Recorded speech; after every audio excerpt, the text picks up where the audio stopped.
హస్తనిక్షేపణ కొరకై దేవుని వాక్యములో నుండి ఒక భాగం చదువుదాము. అపోస్తలుడైన పౌలు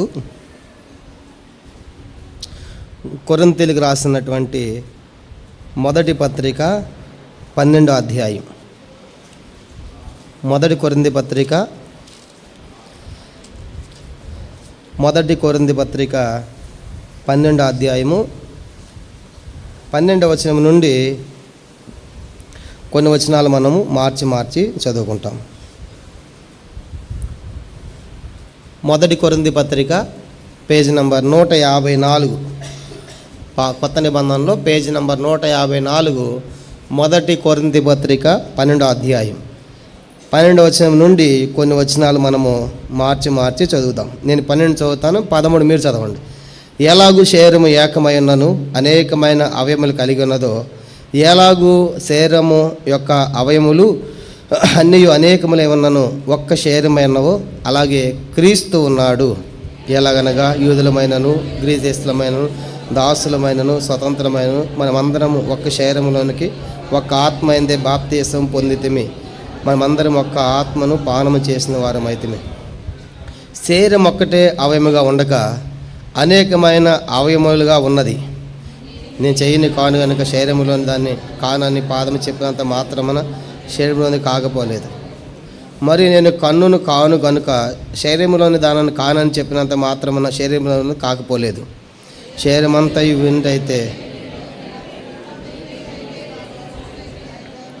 అయితే దేవుడు అవయముల్లో ప్రతి దానిని తన చిత్త ప్రకారము శరీరంలో ఉంచెను. అవయములు అనేకమే ఉన్నది, శరీరం ఒకటి గనుక లేదని చెప్పజాలదు. తల పాదములతో మీరు నాకు అక్కర్లేదని చెప్పజాలదు. అంతేకాదు శరీరం యొక్క చదవండి అవయములోని ఏవి మరి బలహీనం కనబడునో అవి మరి అవశ్యములే. శరీరములో ఏ అవయములు ఘనత లేవని తలంతమో ఆ అవయములను మరి ఎక్కువగా గణపరుచున్నాము. సుందరములు కాని మన అవయములకు ఎక్కువైన సౌందర్యము కలుగును.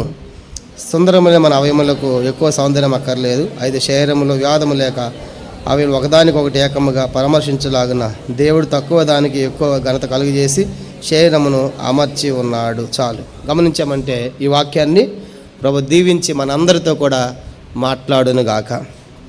మనం గమనించామంటే ఇప్పుడు బాప్తిస్మ కార్యక్రమం అయిపోయింది. ఇప్పుడు హస్తనిక్షేపణ కార్యక్రమాన్ని ప్రారంభించినట్టున్నాం.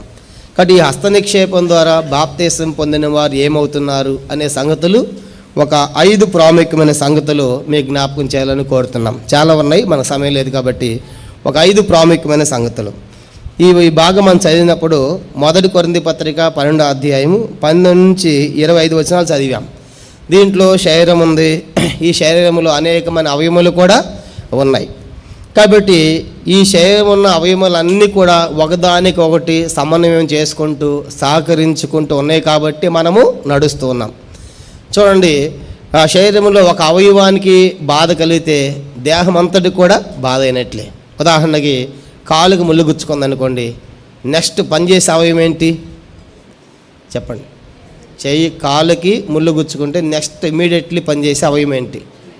చెయ్యి కాదు, బ్రెయిన్. Very good. ఏంటంటే బ్రెయిన్కి వెళ్ళిపోయింది కానీ ఇంటిమేషన్ గుళ్ళు బ్రెయిన్ నుంచి ఆడికి వచ్చేసింది, వెంటనే చెయ్యికి వచ్చేసింది. అంటే కాలుకి ముళ్ళు గుచ్చుకుంటే బ్రెయిన్ సహకరించింది, నెక్స్ట్ చెయ్యి కూడా సహకరించింది. అంటే దానికి అట్ట గుచ్చుకోవాలని చెయ్యి అనుకుంటుందా? అనుకోదు. వెంటనే చేయిపోయి దానికి ఉన్న ఆ ముళ్ళును ఆ గాయాన్ని తీసేస్తుంది. అంటే శరీరము అంతా ఉన్నప్పుడు కూడా అనేకమైన అవయవాలు అట్లా ఉన్నాయి. అది ఇప్పుడు ఒకదానికి ఒకటి ఏం చేస్తుందంటే అవి సహకరించుకుంటున్నాయి. కాలుకి ముళ్ళు గుచ్చుకుంటే దేహం అంతటి కూడా బాధే, మిగతా అవయవాలకు కూడా బాధే. కాబట్టి ఈ సంఘానికి శిరస్సు క్రీస్తు. ఆ శిరస్సు యొక్క ఆధీనంలో మనమంతా ఉన్నాం. కాబట్టి మనమంతా ఒక్కొక్క అవయముగా మనం ఉన్నాం. ఒకళ్ళు కాలుగా, ఒకళ్ళు చేయిగా, ఒకళ్ళు కన్నుగా, రకరకాలుగా ఉన్నాం సంఘములో. కనుక ఈ అవయవాలుగా ఉండి ఎవరి పని వాళ్ళు చెయ్యాలి. కన్ను పని కన్ను చేయాలి, కాళ్ళు పని కాళ్ళు చేయాలి.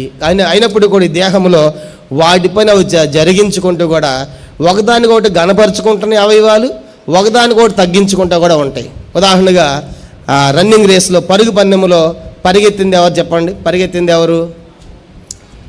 ఎవరు? కాళ్ళ చేతుల? కాళ్ళు పరిగెడతాయి. ప్రైజ్ వచ్చింది, ఫస్ట్ ప్రైజ్ తీసుకునేది కాళ్ళ చేతుల?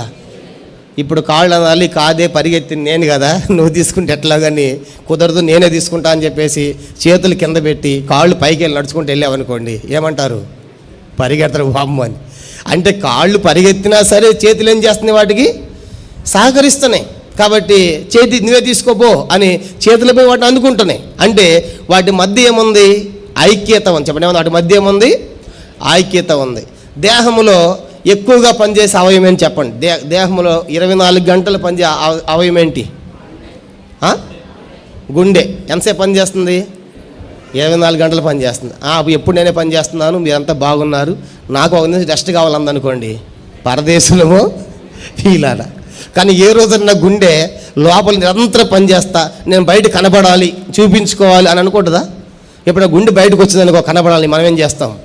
అమ్మో పరిగెడతాం. అంటే లోపల దినమంతా పనిచేసిన లోపల దాగి ఉంది. కనుక కొన్ని పరిచర్య సంఘములో కనబడే ఉంటాయి, కొన్ని కనబడే ఉంటాయి. ఇప్పుడు ఉదాహరణగా నాది కనబడే పరిచర్య, మీ అందరు కనబడుతున్నాను, బోధిస్తున్నాను, ఇది కనబడేది. నాకంటే ఎంతోమంది కింద వాళ్ళు గంటల ధర ప్రార్థన చేసేవాళ్ళు ఉన్నారు, కనుక ఆరాధించే వాళ్ళు ఉన్నారు, వాళ్ళు కనబడని పరిచర్యలు. అట్లా సంఘములో కొన్ని కనబడేటువంటివి, కనబడే ఉంటాయి. కానీ బహుమానం అందరికి కూడా ఒకటే. సామాను వద్ద కావలి ఉన్నవానికి, యుద్ధం చేసిన వానికి కూడా ఒకటే అన్నాడు. సంఘములో ఎవరు ఏ పని చేసినా బహుమానం ఒకటే ఇక్కడ. కాబట్టి ఇక్కడ భేదమేమి ఉండదు. కానీ చేపలు వేసేది చిన్న పరిచర్య, పాటలు పడేది పెద్ద పరిచర్య, లేకుంటే వాక్యం చెప్పేది పెద్ద పరిచర్య, బాత్రూమ్ కడిగేది చిన్న పరిచర్య అనుకోకూడదు. కనుక ప్రతిదాన్ని దేహములో అన్ని కూడా బలహీనమైనవి కూడా అవసరమే. చూడండి, మనము బాత్రూంలో వాడే పాత్రలు కావాలి, ఇంట్లో బంగారు పాత్రలు కావాలి. కొన్ని ఘనతకు, కొన్ని ఘనహీనతకు పనిచేస్తూ ఉన్నాయి. కాబట్టి మొదటి తలంపు ఏంటంటే, ఈ హస్తనిక్షేపం ద్వారా సంఘములో నువ్వు చేర్చబడ్డావు. సంఘముతో ఎలా ఉండాలి? మనము ఐక్యతలో ఉండాలి. సంఘములో ఏడ్చేవారితో మనం ఏం చేయాలి? ఏడవాలి. కనుక సంతోషించే వారితో సంతోషించాలి. అది రోమ 12 పౌలు రాస్తాడు. కాబట్టి మొదటి తలంపు ఏం చెప్పదలుచుకున్నానంటే, సంఘము ఈ హస్తనిక్షేపం ద్వారా నువ్వు ఒంటరిగా లేవు. చెప్పండి, నువ్వు ఒంటరిగా లేవు. నీ కొరకు ప్రార్థించే సంఘం ఉంది, దేవుని సేవకులు ఉన్నారు, సహపాఠి విశ్వాసులు ఉన్నారు. కాబట్టి వాళ్ళందరితో కూడా మనం ఏం చేయాలి? ఒకరినొకరు సహకరించుకుంటూ ఐక్యతలో కొనసాగుతూ ఆ దేహములు దేని పని అది చేస్తున్నట్లుగా సంఘములో నీకు ఇచ్చిన పని నువ్వు చెయ్యాలి. కనుక పని లేని వారు అంటే ఎవరు లేరు. ప్రతి వానికి వాని పని నియమించాడు. కాబట్టి నీ పని ఏంటి, నీ తలాంతి ఏంటి అని ఎరిగి అది చేసినప్పుడు నీకు ఆశీర్వాదము, దేవునికి కూడా మహిమ. కాబట్టి హస్తనిక్షేపం ద్వారా మొట్టమొదటిగా మనము సంఘములో ఐక్యతలో ఉండాలి. చెప్పండి, సంఘములో ఎలా ఉండాలి? మనము ఐక్యం, సంఘముతో కలిసి పనిచేయాలి. కాబట్టి అది మొదటి తలంపు. రెండవది, ఇంకా సంఘములో హస్తనిక్షేపం ద్వారా ఏం జరుగుతుంది? 13వ వచనం చూడండి. 1 కొరింథీ పత్రిక 12వ అధ్యాయం. 1 కొరింథీ పత్రిక 12వ అధ్యాయము 13వ వచనం చదువుదాం. 13 చదవండి.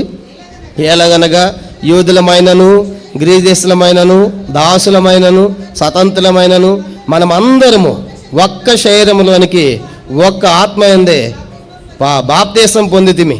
మనమందరము ఒక్క ఆత్మను. కానీ ఇప్పుడు బాప్తిసం పొందిన తర్వాత ఇక్కడ యూదులని కేటగిరీ లేదు, గ్రీస్ దేశస్తులని లేదు, దాసులని లేదు, స్వతంత్రులని లేదు, భేదము లేదు. ఇప్పుడు అందరూ కూడా ఏంటంట? ఒక్కటి, వన్నెస్. అంటే ఇంకా సంఘములోకి వచ్చిన తర్వాత మన వెనకటి చరిత్రలు, మన కులము కావచ్చు, మతం కావచ్చు, వెనకటి సంగతులు కావచ్చు, అవన్నీ ఏం చేయాలి? ఇప్పుడు అవన్నీ కూడా వదిలిపెట్టేస్తాం. కానీ ఇప్పుడు నేను గ్రీస్ దేశస్తుడిని, నాకు జ్ఞానం ఉంది అనొద్దు.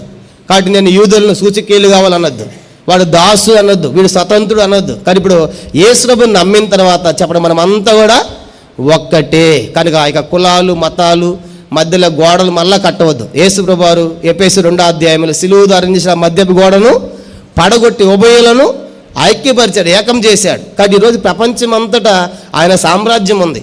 మొన్న ఒక పెళ్లి జరిగింది ఖమ్మంలో పెళ్ళి. అబ్బాయి ఏమో ఖమ్మము, అమ్మాయి ఏమో చైనా. చెప్పండి, అమ్మాయి ఎవరంట? చైనా దేశం అమ్మాయి, అబ్బాయి ఏమో తెలుగు, ఆయన ఖమ్మం. పెళ్ళి ఎక్కడ జరిగిందంటే ఆఫ్రికాలో జరిగింది. పాస్టర్ గారు ఆఫ్రికా పాస్టర్ గారు, ఈయన కులం ఏంటో. కనుక వీళ్ళేమో ఖమ్మము, అమ్మాయి ఏమో చైనా, పాస్టర్ గారు ఏమో ఆఫ్రికా. కానీ వీళ్ళంతా ప్రభువులు ఏంటి? ఒక్కటి. వాళ్ళు ఏ ఖండమైనా, ఏ దేశమైనా, ఏ ప్రాంతమైనా మనమంతా కూడా ఒక్కటి. నేను ఒక పెళ్ళిలో వాక్యం చెప్పా. నన్ను గండిపేట దగ్గర ఒక పెద్ద రీసెట్ తీసుకెళ్ళారు. దాంట్లో 8 లక్షలు అంట ఖర్చే. నేను బిత్తరపోయే మొట్టమొదటిసారి నేను చూడటం. 8 లక్షలు ఖర్చు పెట్టి పెళ్లి చేశారు. అబ్బాయి తెలుగు అబ్బాయి, అమ్మాయి యుఎస్ అనమాట, యూకే, ఇంగ్లాండ్ నుంచి వచ్చారు. వాళ్ళు నాకు ఇంగ్లీష్ బాగా రాదు కనుక వీళ్ళు తెలుగు వాళ్ళు కాబట్టి నాకు పరిచయం గట్ట అన్న మీరు వాక్యం చెప్పాలని తీసుకెళ్ళిన తర్వాత అబ్బాయి ఏమో తెలుగు, అమ్మాయి ఏమో లండన్ అమ్మాయి. పెళ్ళి ఎక్కడ జరిగింది? గండిపేట రీసెట్లో. ఏం కులం? ఈ కులం ఏది? కులము లేదు, మతము లేదు. వాళ్ళంతా ఎవరు నమ్మారు? యేసు ప్రభుని. కాబట్టి అంటే యేసు ప్రభుని నమ్మిన తర్వాత ఇక మన వెనకటి చరిత్ర అన్నీ కూడా ఇంకా అవన్నీ గతం కనుక మర్చిపోవాలి. అట్లా సంఘములు అలా ఉండాలి. అందుకే నేను దాసుడును, వాళ్ళు దాసులు, వీళ్ళు స్వతంత్రులు, వాళ్ళు గ్రీకులు, వీళ్ళు ధనవంతులు, వీళ్ళు సామాన్యులు, వీళ్ళు సామంతులనే భేదము ఉండకూడదు. కానీ నల్లవారని తెల్లవారని లోకములో ఉన్నాయి, లోకంలో ఎన్నో భేదాలు ఉన్నాయి. ఒక ప్రాంతం అంటే మరొక ప్రాంతానికి భేదం ఉంటుంది, అలా లోకములు ఉన్నాయి. కానీ చెప్పండి, సంఘములో మన మధ్య ఏమనకూడదు, ఇక భేదము లేదు. అంటే మనమంతా ఒక్కటే. ఎందుకంటే ఒకే శరీరాన్ని తింటున్నాము, ఒకే రక్తాన్ని తాగుతున్నాం, ఒకే బాప్తీసాన్ని పొందాం. కాబట్టి మనమంతా ఒక్కటే. వారే కులమైనా, ఏ జాతి అయినా, ఏ మతమైనా, ఏ ప్రాంతమైనా, ఏ భాష అయినా చెప్పండి, వాళ్ళంతా మన సహోదరులు, మన సహోదరులని ఆ గ్రహింపు మనం కలిగి ఉండాలి. కాబట్టి ఇది రెండవ ప్రాముఖ్యమైన సంగతి. మొదటిది, సంఘంలో మనం ఏం చేయాలి? అవయవాళ్ళు ఒకదానికొకటి సహకరిస్తుంది, ఐక్యతలో ఉండాలి. కనుక ఏకాభిప్రాయంలో సంఘముతో కలిసి మనం పనిచేయాలి. రెండవది చెప్పండి, సంఘము లేక భేదాలు. చూడండి, అది కొలసీ పత్రిక 3వ అధ్యాయం. కొలసీ పత్రిక 3వ అధ్యాయము, కొలసీ పత్రిక 3వ అధ్యాయం 11వ వచనం ఇదే మాట అంటాడు, ఇక భేదము లేదు.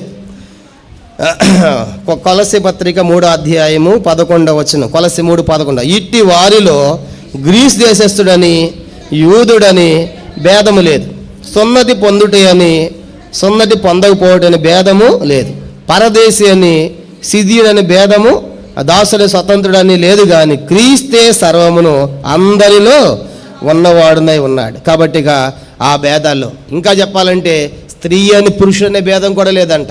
ఎఫెసీ పత్రిక చూడమడుగు చదువుదాం. ఎఫెసీ పత్రిక గలతీ పత్రిక అనుకుంటాను, ఒక మాట. గలతీ పత్రిక 3వ అధ్యాయం 26 నుంచి చదువుకుంటే బాగుంటుంది. 26 నుంచి గలతీ పత్రిక 3వ అధ్యాయము 26. యేసుక్రీస్తు అని మీరందరూ విశ్వాసం వల్ల దేని విశ్వాసం ఉంచి దేవునికి కుమారులు అయిపోయారు. 27, బాప్తీసం ద్వారా ఆయన్ని మీరు ధరించుకున్నారు. ఇప్పుడు వాళ్ళు ఏమయ్యారు? 28వ వచనం, ఇందులో యూదుడని గ్రీదేశస్థుడని దాసుడని స్వతంత్రుడని లేదు, పురుషుడని స్త్రీ అని లేదు, యేసుక్రీస్తు నందు. కాబట్టి ఇప్పుడు మనం అక్కడ స్త్రీ అని పురుషుని కూడా భేదం లేదు. అందుకే యేసు దగ్గరికి వచ్చి ఒకడు అడిగాడు ప్రశ్న, ఈమె మొదటి వాడిని విడిచిపెట్టి 2వ వాడిని విడిచిపెట్టింది, 7గురిని పెళ్లి చేసుకుంది, ఆ పరలోకంలో ఎవరు ఇంకా భర్తగా ఉంటారని యేసు అన్నాడు, మీరు లేఖనాలు ఎరక పొరబడుతున్నారు. పరలోకంలో భార్య భర్తలుగా, అన్నా చెల్లెళ్ళుగా, అక్కా చెల్లెళ్ళుగా ఉండరు. ఎట్లా ఉంటారంట?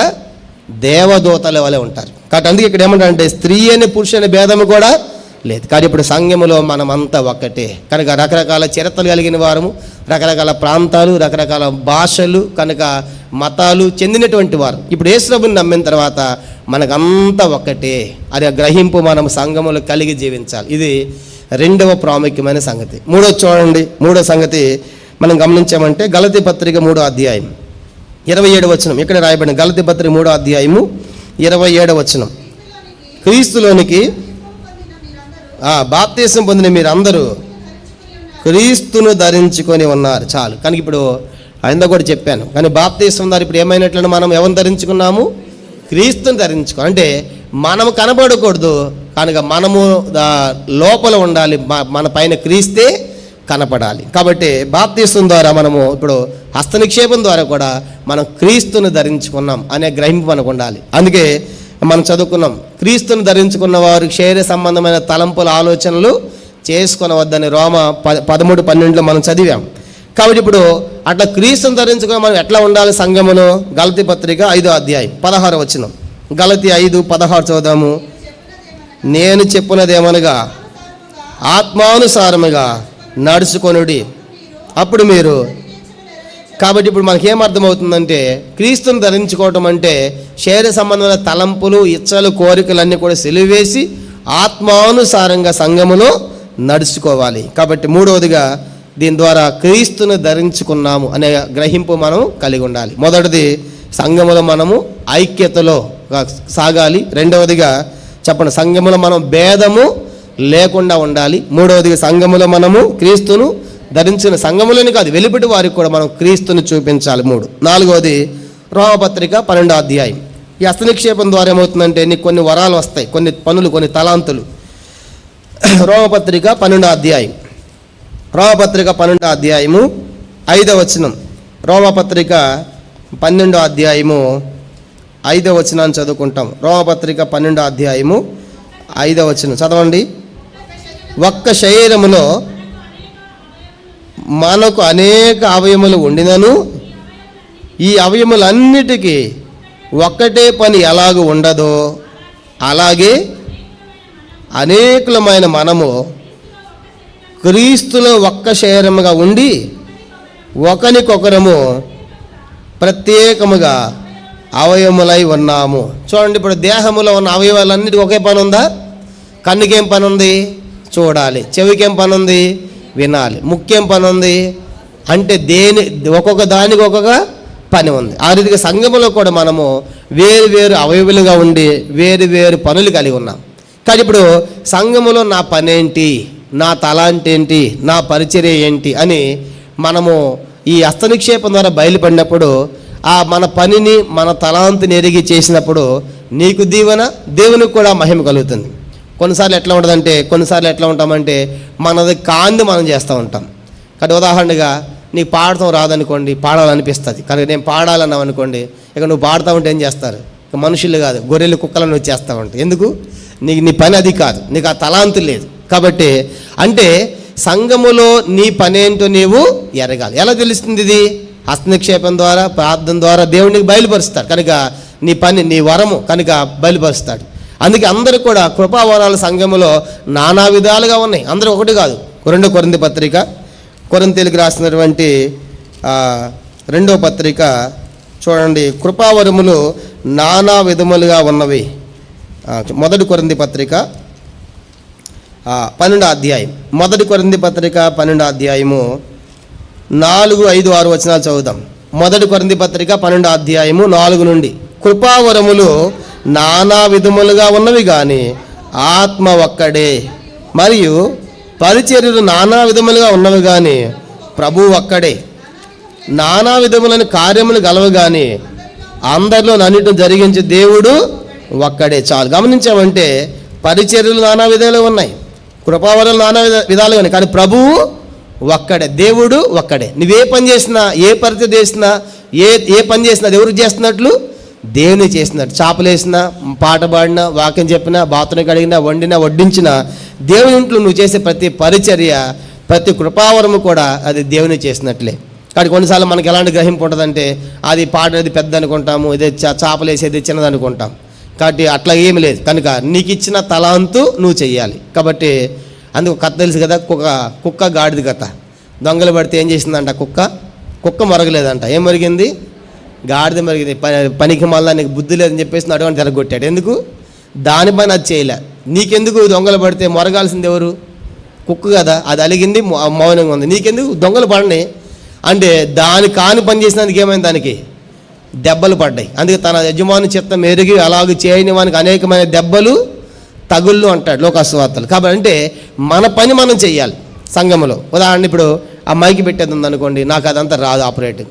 నేను ఏదో కూర్చాను అనుకోండి, ఏమది తప్పని పేలివి మొత్తం కాలిపోయింది. అంటే మనకు తెలియంది మనము, అది నా పని కాదు. చేసేవాళ్ళు ఉన్నారు కనుక వాళ్ళ పరిచయం వేరు. కనుక నేను ఓర్చగలను, చేపలు వేయగలను. కాబట్టి అట్లా సంఘములో మన పని మనం చెయ్యాలి. ఇవన్నీ కూడా హస్త నిక్షేపం ద్వారా మనకు బయలుపడుతున్నాయి. చూడండి 2 తిమోతి పత్రిక 1వ అధ్యాయం 6వ వచనం. 1 తిమోతి పత్రిక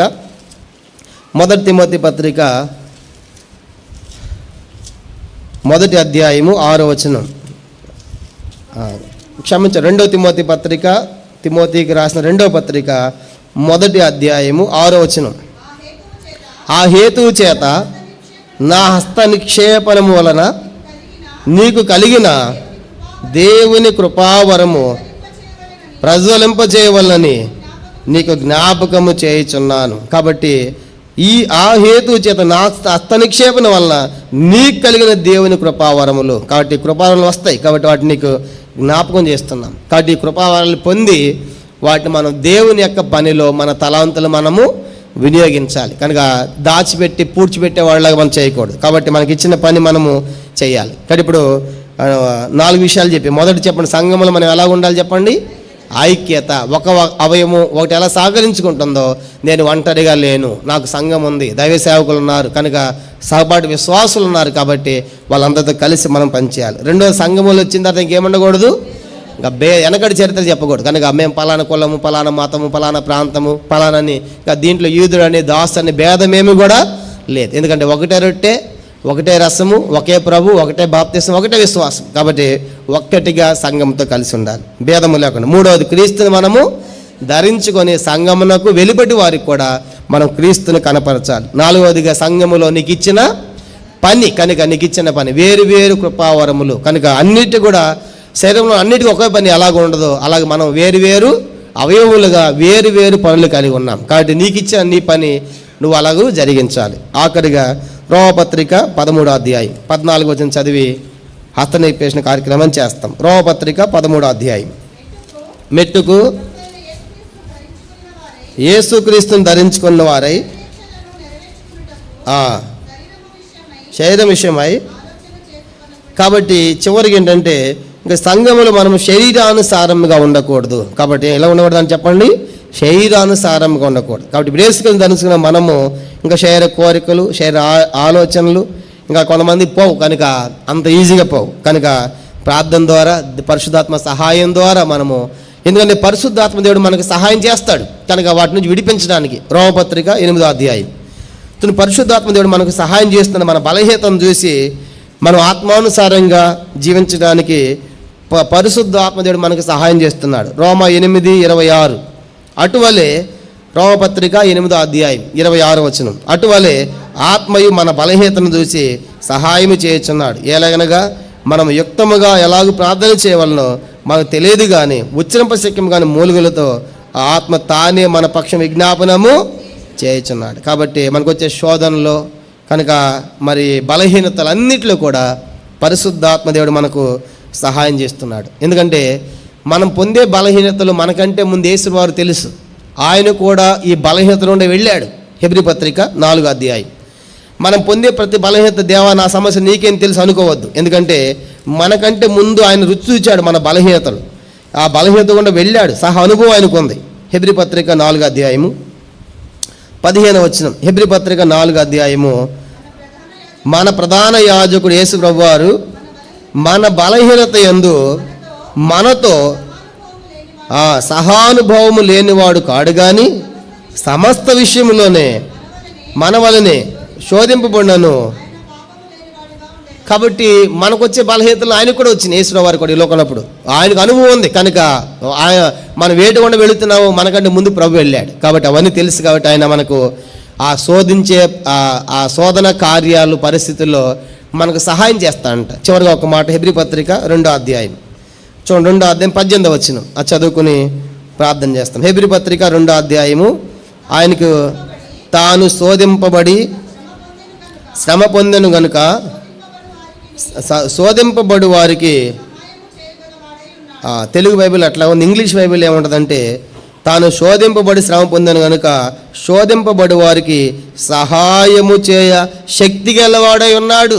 శక్తి అనే మాట రాయబడి, సహాయము చేయ శక్తి గలవాడై ఉన్నాడు అని ఉంటుంది ఇంగ్లీష్లో. కాబట్టి అంటే ఇప్పుడు ఆయన శోధనలో వెళ్ళాడు కాబట్టి ఇప్పుడు మనకు వచ్చేటువంటి పరిస్థితులు అన్నింటిలో కూడా ఆయన మనకేం చేస్తాం, శోధింపబడి వారికి సహాయము చేయ శక్తి గలవాడు. కాబట్టి సంఘంలో మనం ఆత్మానుసారముగా ఉండాలి. కాబట్టి 5 విషయాలు గుర్తుపెట్టుకుందాం. మొదటి చెప్పండి, సంఘంలో మనము అందరితో ఐక్యతలో మనం కొనసాగాలి. రెండవ, సంఘములో ఇక వెనకటి చరిత్రలు భేదాలు మనము కలిగి ఉండకూడదు. మూడవది, క్రీస్తును ధరించుకొని మనం కాదు క్రీస్తే కనపడాలి. నాలుగవది, మనకిచ్చిన పని కనుక మనకిచ్చిన పని తలాంతులు మనం చెయ్యాలి. ఆఖరిందండి, సంఘములో ఆత్మానుసారముగా ఉండి సంఘ అభివృద్ధికి దోహదపడాలి. కనుక సంఘ అభివృద్ధికి సాధ్యమైనంత వరకు మనము సహాయం చేయాలి కానీ వెనక్కి లాక్కూడదు. కాబట్టి 5 విషయాలు గ్రహింపు కలిగి మనం సంఘంలో జీవించడానికి ప్రభు తన కృప మనకు దయచేయను గాక.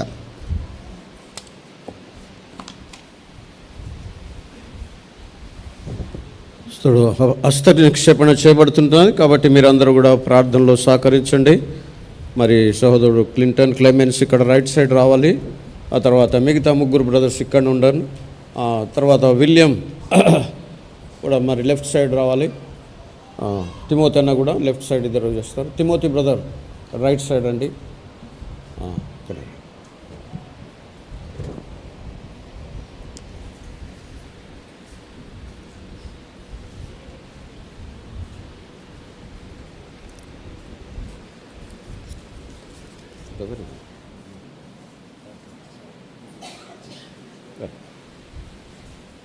అది వైర్లు ఉన్నాయి, వైర్లు ఉన్నాయి.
జసిన్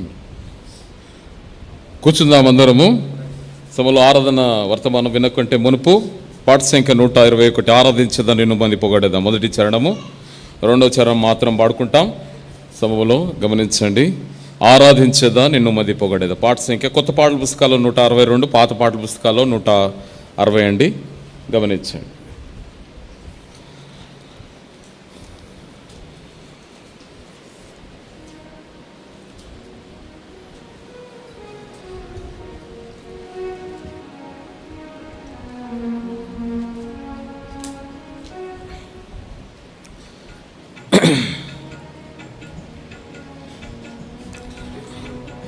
లేచి నిలబడి పాడుకుంటాం. ఆ సమయంలో కొంచెం ఫ్రీగా కూర్చోండి. ఇప్పుడు హస్త నిక్షేపణ అయిపోయింది కాబట్టి కొంచెం ముందుకు జరగవచ్చు. లేదంటే సండే స్కూల్ పిల్లలు వస్తారు, మళ్ళీ వాళ్ళకు కూడా ప్లేస్ ఉండాలి. సిస్టర్స్ అడ్జస్ట్ చేసుకోండి, కొంచెం ముందుకు రాకండి. ఆరాధించేదా నిన్ను మది పొగడేదా, నిరతము నిన్ను స్తుతించెదను. ఆరాధించేదా నిన్ను మది పొగడేదా, నిరతము నిన్ను స్తుతించెదను. మార్గము నీవే, సత్యము నీవే, మార్గము నీవే, సత్యము నీవే, జీవము నీవే నా ప్రభువా, జీవము నీవే నా ప్రభువా. ఆరాధించేదా నిన్ను మది పొగడేదా, నిరతము నిన్ను స్తుతించెదను. విస్తారంబకు వ్యాపకములలో విడచితిని సహవాసమును. విస్తారంబకు వ్యాపకములలో విడచితిని సహవాసమును. సరిదిద్దితివి నా జీవితమును, సరిదిద్దితివి నా జీవితము. నిన్ను సేవింపగా నేర్పిన ప్రభువా, నిన్ను సేవింపగా నేర్పిన ప్రభువా. ఆరాధించేదా నిన్ను మది పొగడేదా, నిరతము నిన్ను స్తుతించెదను. ఆరాధించేదా నిన్ను మది పొగడేదా, నిరతము నిన్ను స్తుతించెదను. నా జీవితమున నీ మాటలను వినుటే చాలని ఎరిగితిని. నా జీవితమున నీ మాటలను వినుటే చాలని ఎరిగితిని. నా కన్నీటితో నీ పాదములను, నా కన్నీటితో నీ పాదములను కడుగుట నేర్పిన ఓ నా ప్రభువా, కడుగుట నేర్పిన ఓ నా ప్రభువా. ఆరాధించేదా నిన్ను మది పొగడేదా, నిరతము నిన్ను స్తుతించెదను. ఆరాధించేదా నిన్ను మది పొగడేదా, నిరతము నిన్ను స్తుతించెదను. కూర్చోండి దయచేసి.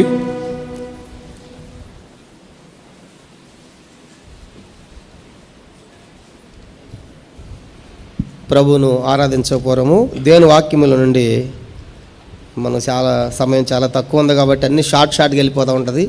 నేను పరిగెడతా ఉంటాను, నా వెనకాల మీరు పరిగెత్తాలి. దేవుని వాక్యం నుండి హెబ్రీ పత్రిక 9వ అధ్యాయం చాలా త్వరగా ముగించాలనే ప్రయత్నం చేస్తున్నాము. హెబ్రీ పత్రిక 9వ అధ్యాయము 14వ వచనము అందరం కలిసి చదువుకుంటాం. అపోస్తలైన పౌలు హెబ్రీలకు రాసిన పత్రిక, హెబ్రీ పత్రిక 9వ అధ్యాయము 14వ వచనము అందరం కలిసి చదవండి. నిత్యుడగు ఆత్మ ద్వారా తాను దేవునికి నిర్దోషిగా అర్పించుకున్న క్రీస్తు యొక్క రక్తము నిర్జీవ క్రియలను విడిచి జీవము గల దేవుని సేవించుటకు మీ మనస్సాక్షిని ఎంతో ఎక్కువగా శుద్ధి చేయను. ప్రేమగల తండ్రి, ఈ వాక్యాన్ని దీవించు. ఈ వాక్యం ద్వారా మా ఆత్మ ప్రాణ దేహాలను సిద్ధపరచమని సహాయపడమని యేసు ప్రభు నామమున ప్రార్థిస్తున్నాము తండ్రి, ఆమేన్. పిల్లలు, మనం చదువుకున్నటువంటి వాక్యము, మరి ఈరోజు మనం దేవుని సేవిస్తూ ఉన్నామంటే, దేవుని ఆరాధిస్తూ ఉన్నామంటే యేసు ప్రభు వారి యొక్క రక్తము మన మనస్సాక్షిని ఎంతో ఎక్కువగా శుద్ధి చేసింది. కాబట్టి ఈరోజు దేవుని సన్నిధిలో ఆయన ఆరాధించడానికి హేతు ఏమంటే మన మనస్సాక్షిని కడిగాడు ఆయన. ఎందుకంటే అక్కడ రాయబడిన మాట, నిత్యుడగు ఆత్మ ద్వారా తాను దేవునికి నిర్దోషినిగా అర్పించుకున్న క్రీస్తు యొక్క రక్తము. కాబట్టి సిలువకు యేసు ప్రభు వారు తాను అర్పించుకున్నాడు. అది ఎఫెసీ పత్రిక 5వ అధ్యాయంలో మనం చూస్తాం. పరిమళ వాసనుడి వరకు ఆయన మనల్ని ప్రేమించి తానే బలిగాను అర్పణముగాను అర్పించుకున్నాడు. ఆ రీతిగా అర్పించుకున్నది ద్వారా యేసు ప్రభు వారు కాచిన రక్తము ద్వారా, ఆ రక్తం ఏం చేసిందంట? అందరూ చదవండి. ఏం చేసింది ఆ రక్తము? నిర్జీవ క్రియలను విడిచి. ఒకప్పుడు నిర్జీవమైన వాటిని, జీవము లేని వాటిని సేవించిన వారు, కాబట్టి జీవము లేని వాటిని వెంబడించిన వారు, కాబట్టి ఆ నిర్జీవ క్రియలను విడిచిపెట్టి జీవము గల దేవుని సేవించడానికి ఏం శుద్ధి చేసిందంటే మన మనస్సాక్షిని. కాబట్టి ఈరోజు యేసు ప్రభు యొక్క రక్తము నిర్జీవ క్రియలను విడిపించింది. రెండవది మన మనస్సాక్షిని శుద్ధి చేసింది. వాస్తవానికి మన మనస్సాక్షి ఎలా ఉంది? యేసు ప్రభుని నమ్మకపోవడము, నమ్మని వాని మనస్సాక్షి ఎలా ఉందో 5 సంగతులు చదువుదాము. నమ్మిన తర్వాత మన మనస్సాక్షి ఎలా శుద్ధి అయిందో కూడా 5 సంగతులు చదివి ప్రభుని ఆరాధిద్దాం. మొట్టమొదటిగా చూడండి, యేసు ప్రభుని నమ్మక పూర్వము మన మనస్సాక్షి ఎలా ఉండేది? 1 తిమోతి పత్రిక 4వ అధ్యాయం. 1 తిమోతి పత్రిక 4వ అధ్యాయము. 1 తిమోతి పత్రిక, తిమోతికి రాసిన 1 పత్రిక 4వ అధ్యాయము. 1 తిమోతి పత్రిక 4వ అధ్యాయం 3వ వచనం. 1 తిమోతి పత్రిక 4వ అధ్యాయం 3వ వచనం. అబద్ధికులు వాత వేయబడిన మనస్సాక్షి గలవారే. చాలు, అందరు చెప్పండి, వాత వేయబడిన మనస్సాక్షి. కాబట్టి యేసు ప్రభువును నమ్మని వారి యొక్క మనస్సాక్షి ఎలా ఉందంటే అది వాత వేయబడింది. చూడండి, వాత వేసిన తర్వాత ఆ శరీరంలో గిచ్చినా గిల్లినా ఏమన్నా స్పర్శ ఉంటుందా? ఉండదు. అక్కడ జీవము లేదు. ఏమైపోయింది? ఆ భాగం అంతా చచ్చిపోయింది. కనుక బ్లడ్ సర్క్యులేషన్ లేదు. అంటే ఒకప్పుడు మన మనస్సాక్షి ఎలా ఉందంటే అది వాత వేయబడింది. అలాంటి మనస్సాక్షిని కడిగాడు. రెండోది, ఇంకా మన మనస్సాక్షి ఎలా ఉందంట? తీతు పత్రిక 1వ అధ్యాయం. మన సమయం వెళ్ళి త్వరగా తీతు పత్రిక 1వ అధ్యాయము 15వ వచనం. తీతు పత్రిక 1వ అధ్యాయము. పవిత్రులకు అన్ని పవిత్రములే కానీ అపవిత్రులకు అవిశ్వాసులకు ఏది పవిత్రమైనది కాదు. వారి మనస్సును, వారి మనస్సాక్షి అపవిత్రపరచబడి ఉన్నది. అందరు చెప్పండి, అపవిత్రపరచబడిన మనస్సాక్షి. రెండవదిగా యేసు ప్రభువును నమ్మకం ముందు మన మనస్సాక్షి ఎలా ఉందంట? అపవిత్రం. కనుక పాపములో అపవిత్రం ఈ మనస్సాక్షిని మరి కడగడానికి ఆయన రక్తాన్ని కార్చాడు. దాని కొరకే తండ్రికి తను అర్పించుకున్నాడు. కానీ అందుకే ఈరోజు జీవము గల దేవుని సేవిస్తున్నామంటే మన వాతవే మనస్సాక్షిని కడిగాడు, మన అపవిత్ర మనస్సాక్షిని కడిగాడు. ఇంకా మనం చూసామంటే మన మనస్సాక్షి ఎలాంటిది? 1 కొరింథీ పత్రిక 8వ అధ్యాయం. 1 కొరింథీ పత్రిక 8వ అధ్యాయము 7వ వచనంలో రాయబడింది. 1 కొరింథీ పత్రిక 8వ అధ్యాయము. 1 కొరింథీ పత్రిక 8వ అధ్యాయం 7వ వచనం. అయితే అందరి యందు ఈ జ్ఞానము లేదు, ఆరాధించిన వారు గనుక తాము భుజించు పదార్థములు బలి ఇయ్యబడినవని ఎంచి భుజించుదురు. ఇందువలన వారి మనస్సాక్షి బలహీనమైనదై. అందరు చెప్పండి, బలహీనమైన మనస్సాక్షి.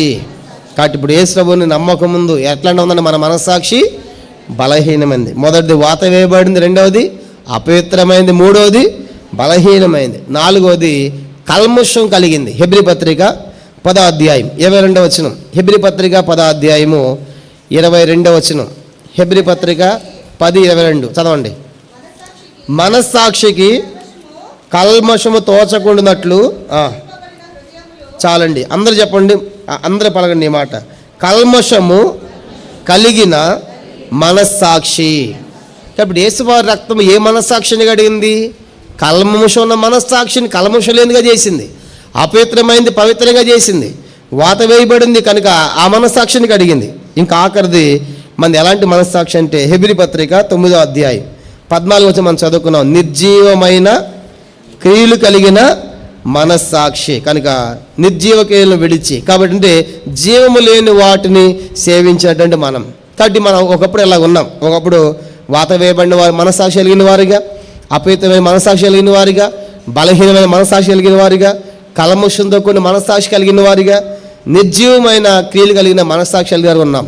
ఇప్పుడు ఇలాంటి మనస్సాక్షిని యేసు ప్రభువారు తన సొంత రక్తముతో శుద్ధి చేయడానికి తండ్రికి తాను అర్పణగా బలిగాను అప్పగించుకొని ఆయన కాచిన రక్తం ద్వారా ఇప్పుడు మన మనస్సాక్షిని కడిగాడు. కాబట్టి మన మనస్సాక్షి అంటే లోపల మనతో మాట్లాడుతూ ఉంటుంది. మనం తప్పు చేసామనుకోండి, తప్పు చేసావు లోపల మనస్సాక్షి మాట్లాడుతూ ఉంటుంది. ఎందుకంటే మనస్సాక్షి మనకే కానీ జంతువుకి లేదు.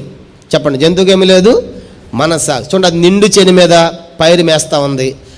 రైతు వచ్చి ఒక దెబ్బ కొట్టాడు, మళ్ళీ పక్కకి వెళ్ళిద్ది, మళ్ళీ కాసేపటికి వచ్చి మళ్ళీ ఏం చేసిద్ది, మళ్ళీ పంట అంతా తింటుంది. తిన్న తర్వాత రాత్రి తన నివాసానికి అయ్యో ఈరోజు రైతు అంతా పంట పాడు చేసిన అనుకుంటుందా? అనుకోదా? అనుకోదు. దాని లోపల ఏమి లేదు, ఆత్మ లేదు, మనస్సాక్షి లేదు. అదే మనం అనుకోండి, ఎవరి దగ్గర దొంగతనం చేశాం, ఏదో ఎవరినో బాధ పెట్టాం, ఎవరినో ఒక మాట అన్నాం, ఆ రాత్రి ఇంటికి వెళ్తే నిద్ర పడితే ఒట్టు. ఎందుకు? అయ్యో ఆ మాట అంటేనే 5 లక్షలు దొంగతనం చేసి వచ్చామనుకోండి, ఆ రాత్రి ఆ వీధిలో పోలీస్ సైరన్ వినపడింది అనుకోండి, ఎలా ఉంటుంది? ఇక అమ్మ వచ్చి తెలిసి పెట్టున్నారని చెప్పేసి లోపల మనస్సాక్షి నీ కొరకే మాట్లాడుతూ ఉంటుంది. కాబట్టి ఈ మనస్సాక్షి జంతువు. పేతురుపత్రిక 3వ అధ్యాయం, మొదటి పేతురుపత్రిక 3వ అధ్యాయము 21వ వచనం. ఇలాంటి మనస్సాక్షి, వాత వేయబడిన అపవిత్రమైన బలహీనమైన కల్మషం నిర్జీవమైనటువంటి మనస్సాక్షి ఇప్పుడు బాప్తీసం ద్వారా మనకి ఏం జరిగిందంట? మొదటి పేతురు 3:21 చదవండి. దానికి సాదృశ్యమైన బాప్తీసము ఇప్పుడు మిమ్మును రక్షించుచున్నది. అదేదనగా శరీర మాలిన్యము తీసివేయట కాదు, కానీ యేసుక్రీస్తు పునరుద్ధాన మూలముగా దేవుని విషయమైన నిర్మలమైన మనస్సాక్షి పవిత్రమే. ఇప్పుడు బాప్తీసం పైకి మురికి కడుకోవాలా, లోపల ముంచితే దేహానికి ఉన్న మురిగిపోయింది కాదు. ఇప్పుడు బాప్తీసం ఏం జరిగిందంట? మన మనస్సాక్షి ఏమైంది? నిర్మలమైన, అంటే తెల్లని అని అర్థం, ధవలము అని అర్థం, కాబట్టి పరిశుద్ధమైన అని అర్థం. కాబట్టి ఇప్పుడు ఎప్పుడైతే ఈ బాప్తీసం ద్వారా, ఈ కార్యక్రమం ద్వారా, యేసు రక్తం ద్వారా మనకు అడగబడ్డామో మన మనస్సాక్షి తెల్లని మనస్సాక్షి, నిర్మలమైన మనస్సాక్షిగా చేయబడింది. అందుకే మనం ప్రభువుని సేవించాలి. ప్రభా, ఈ రక్తం ద్వారా నా మనస్సాక్షిని కడిగి నిర్మలమైన మనస్సాక్షి ఇచ్చావు ప్రభా, దానికోసం రక్తం కాచా, నీకు స్తోత్రం అని చెప్పాలి. ఇది మొదటిది. రెండోది చూడండి, ఆ మనస్సాక్షి ఏమైందంట? హెబ్రీ పత్రిక ఇంకా కడిగిన తర్వాత అది నిర్మలమైనదిగా చేశాడు. రెండవది హెబ్రీ పత్రిక 13వ అధ్యాయం 18వ వచనం. హెబ్రీ పత్రిక 13:18 ప్రార్థన చేయండి, మేము అన్ని విషయంలోనూ యోగ్యముగా ప్రవర్తింపగోరుచు మంచి మనస్సాక్షిని కలిగి ఉన్నామని. అందరూ చెప్పండి, మంచి మనస్సాక్షి. కాబట్టి ఈరోజు ఎట్లా మన మనస్సాక్షి అంటే కూడా మంచి మనస్సాక్షి చేశాడు. మంచి మనస్సాక్షి అంటే అర్థం ఏంటంటే, తప్పు చేసామనుకోండి, పొరపాటు చేసుకోనుకోండి, వెంటనే సరి చేసుకోవటం. ఉదాహరణ, పౌలుకు తీయాల్సిన పని లేదు. అపోస్తలుగా 23వ అధ్యాయంలో పౌలు సభ దగ్గర మాట్లాడుతూ ఉన్నప్పుడు పౌలు తెలియక ప్రధాన యాజకుని తిడతాడు కనుక సున్నం కొట్టిన గోడని మాట్లాడినప్పుడు పక్కన ఎవరు అన్నారు? పౌలు ఎవరనుకుంటున్నావు, ఆయన ప్రధాన యాజకుడు, మఫ్టీలో ఉన్నాడు, అలా మాట్లాడుతాను. కానీ వెంటనే పౌలు అంటాడు, అయ్యేలారా ఆయన ప్రధాన యాజకుడు అని నాకు తెలియలేదు, నీ ప్రజల అధికారం నిందించొద్దని రాయబడింది అని వెంటనే పౌలు ఏం చేసి చెప్పండి, తన మనస్సాక్షిని సరి చేసుకున్నాడు. అంటే తను చేసిన తప్పును ఒప్పేసుకున్నాడు. అది మంచి మనస్సాక్షి. చాలాసార్లు ఎట్లా ఉంటామంటే, ఆమె చేయలేదా, ఆయన చేయలేదా, వాళ్ళు చేయలేదా, నేను చేస్తే ఏమైందని ఇతరులతో సర్దుబాటు చేసుకుని మనం సరి చేసుకోవడానికి ఇష్టపడం. అది మంచి మనస్సాక్షి కాదు. చెప్పండి, మంచి మనస్సాక్షి అంటే ఏం చెప్పండి? మనం తప్పు తెలిసిన వెంటనే ఏం చేయాలి? దాన్ని ఒప్పేసుకోవాలి. అది మంచి మనస్సాక్షి. రెండవది. మూడవది చూడండి, ఇప్పుడు మనస్సాక్షి ఏమైందంటే మూడవది అపోస్తుల కార్యములు 24వ అధ్యాయం. అపోస్తుల కార్యములు 24వ అధ్యాయం 16వ వచనం. అపవిత్రమైనటువంటి మనస్సాక్షి ఇప్పుడు ఏమైంది? అపోస్తుల కార్యములు 24:16. ఈ విధమున నేను దేవుని ఎడలను మనుషుల ఎడలను ఎల్లప్పుడూ నా మనస్సాక్షిని నిర్దోషమైన ఉన్నట్లు, అందరు చెప్పండి, నిర్దోషమైన మనస్సాక్షి. ఇప్పుడు ప్రభు యొక్క రక్తం ఎట్లా అడిగిందంటే మన మనస్సాక్షిని నిర్దోషమైందిగా, మన దోషమంతా కడిగేసింది ఆ రక్తం. కాబట్టి ప్రభా, నా మనస్సాక్షి నిర్మలమైందిగా చేశావు, నా మనస్సాక్షి మంచిదిగా చేశావు, నా మనస్సాక్షి శుద్ధి చేయబడింది కదా, నిర్దోషమైనదిగా చేశావు. అంత మాత్రమే కాదు, మన మనస్సాక్షి పవిత్రమైనదిగా చేశాడు. 1 తిమోతి పత్రిక 3వ అధ్యాయం. 1 తిమోతి పత్రిక, ఈ కడగటానికి ఆయన రక్తాన్ని కార్చాడు. 1 తిమోతి పత్రిక 3వ అధ్యాయము 9వ వచనం. 1 తిమోతి 3:9. విశ్వాస మర్మము పవిత్రమైన మనస్సాక్షితో చాలండి, గైకొని వారే ఉండవాలి. అందరూ చెప్పండి, పవిత్రమైన మనస్సాక్షి. పవిత్రమైన మనస్సాక్షి క్రీస్తు రక్తం ద్వారా ఏమైపోయిందంట? పవిత్రమైన మనస్సాక్షి చేసేసాడు. కాబట్టి అందుకే మనం ఏం చేయాలంటే ఇప్పుడు 5వదిగా మన మనస్సాక్షి శుద్ధి చేయబడింది. ఆ మాట చదివి మనం ఆరాధిస్తాం. హెబ్రీ పత్రిక 9వ అధ్యాయం. హెబ్రీ పత్రిక 9వ అధ్యాయము. హెబ్రీ పత్రిక 9వ అధ్యాయము. కడుగుడు ద్వారా ఈరోజు మనం దేవుని సేవిస్తూ ఉన్నాం, దేవుని ఆరాధిస్తూ ఉన్నాం. హెబ్రీ పత్రిక 9వ అధ్యాయం 14వ వచనం అందరం కలిసి, నిత్యుడగు ఆత్మ ద్వారా తను దేవునికి నిర్దోషంగా అర్పించుకున్న క్రీస్తు యొక్క రక్తము నిర్జీవ క్రియలు విడిచి జీవము గల దేవుని సేవించడానికి మీ మనస్సాక్షిని ఎంతో ఎక్కువగా శుద్ధి చేయండి. అందరూ చెప్పిన శుద్ధి చేయబడిన మనస్సాక్షి. కాబట్టి ఈరోజు యేసు రక్తం ఏం చేసిందంటే మన మనస్సాక్షిని శుద్ధి చేసింది. అందుకే ఆయన్ని మనం సేవిస్తూ ఉన్నాం, అందుకే మనం ఆయన ఆరాధిస్తూ ఉన్నాం.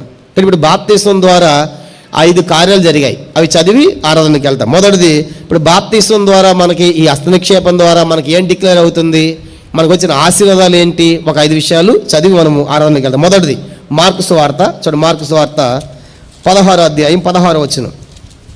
మార్కు సువార్త 5 నిమిషాల్లో మనం ముగించుకుంటాం. మార్కు సువార్త 16:16. నమ్మి బాప్తిసం పొందినవాడు రక్షింపబడును, నమ్మని వానికి శిక్ష విధింపబడును.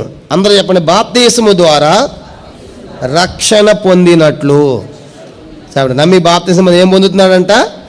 రక్షించబడుతున్నాడు. అంటే నమ్మిన తర్వాత బాప్తిసం తీసుకోకపోతే నీకేం లేనట్లు?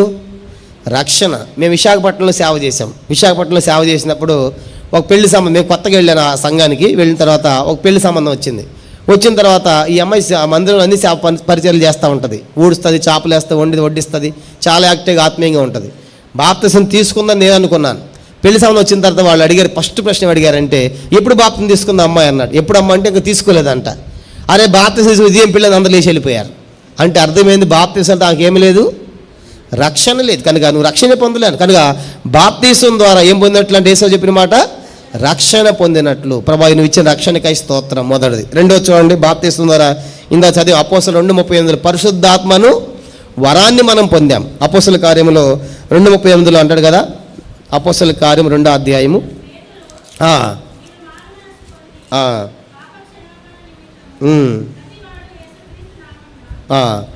బాప్తిసం పొందుని అప్పుడు మీరు.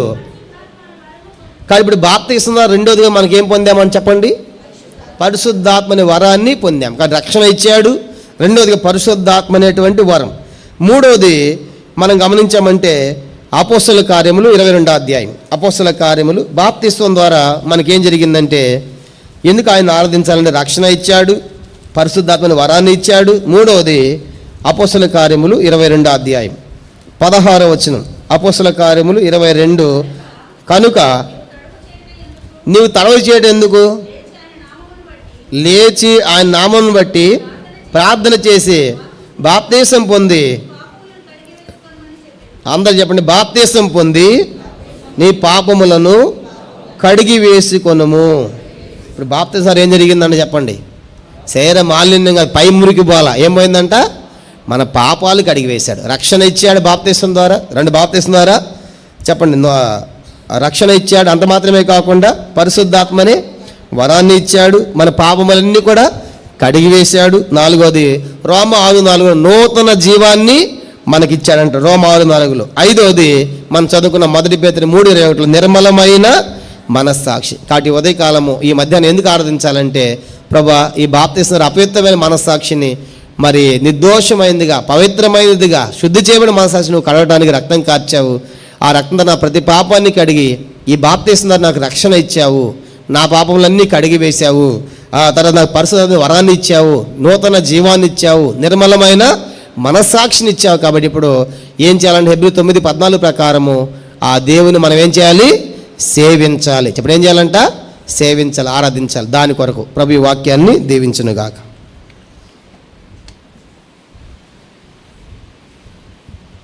ఇప్పుడు మొదట బాప్తిసం తీసుకున్న వారు ఆరాధిస్తారు. ఆ తర్వాత సిస్టర్స్లో ముగ్గురు ఆరాధన చేస్తారు, బ్రదర్స్లో 2 ఆరాధన చేస్తారు. దీని తర్వాత సల్మాన్ ఉన్నాడా? సల్మాన్ అది మైకు ఇచ్చేది.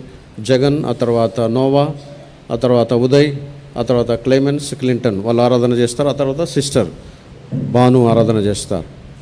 జగన్కి వాళ్ళు ఓకే.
క్షణికుల జీవితంలో స్వామి శాంతి సమాధానం స్వామి క్షణంలో నిరీక్షణలో ఉద్దేశించి స్వామి స్థుతిస్తున్న స్వామి ఈ జీవితంలో మరి ఒక ప్రత్యేక కానీ నన్ను తెలుసుకుంటాను నా నామాన్ని రచిస్తాను నా స్థితి ఆరాధన హృదయ రక్షణ బాధ అర్పిస్తే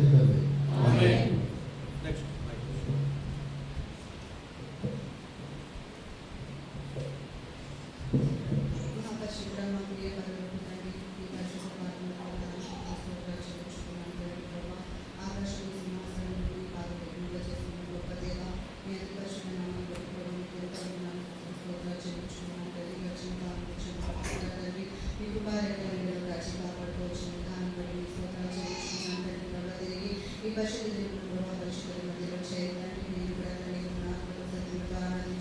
తండ్రి మీరు ఇచ్చిన ఎంతో మరి పత్రికలో వచనంలో సెలవిచ్చినట్లుగా తండ్రి మరి ఒకప్పుడు తండ్రి మేము దేవా మరి వాదన సాక్షిని కలిగి జీవిస్తున్నాము ప్రభావ ఈ లోకంలో ఎంతో ప్రేమించినట్లయితే మీరు మాత్రమే ప్రేమించినండి మరి ప్రభా నా తండ్రి నా అపవిత్రమైన మనసాక్షిని తండ్రి కల్మషంతో కూడిన మనసాక్షిని తండ్రి మరి తీసివేసిన ప్రభావ మరి ఈ రక్తంతో నన్ను కడిగి నన్ను శుద్ధీకరించి దేవా తండ్రి మంచి మనసాక్షి నాకు అనుగ్రహింపజేసుకొచ్చిన విధానం కడిగి స్తోత్రాలు చెల్లించుకున్నాను తండ్రి అందుమాత్రం మీరు నా ప్రభావ తండ్రి నాకు ఇచ్చిన రక్షణ కడిగి స్తోత్రాలు చెల్లించుకున్నాను దేవా నూతన జీవులు నాకు అనుగ్రహింపజేసుకొచ్చిన తండ్రి మా ప్రభావ దేవా తండ్రి నన్ను ప్రభావ వాడి నుంచి తప్పించు ప్రభావ తండ్రి నిత్య జీవనం ప్రభావ నన్ను ప్రభావ నడిపిస్తొచ్చిన విధానం బట్టి స్తోత్రాలు చెల్లించుకున్నాను దేవా తండ్రి అంతమాత్రమే కాదు ప్రభావ మరి తండ్రి మరి మంచి మనసాక్షి నాకు అనుగ్రహింపజేసుకొచ్చిన విధానం బట్టి స్తోత్రాలు చెల్లించుకుంటూ దేవా తండ్రి మరి నా రక్షించిన నా జీవితంలో ఎన్నో ఉపకారాలను ఆశ్చర్యకారం చేసుకొచ్చిన స్తోత్రాలు చెల్లించుకుంటాను ఇన్ని నేను చేసిన నా దేవుడికి నా రక్షకుడికి నా మోచకుడికి ఏమీ చెల్లించలేదు మీరు ఉచితంగా ఇచ్చిన రక్షణ పాత్రను చెల్లించుకుంటుంది నా ప్రతిస్థితి ఆరాధన శ్రేష్టమైన నామం సమర్పించుకుంటున్నాను పరమ తండ్రి.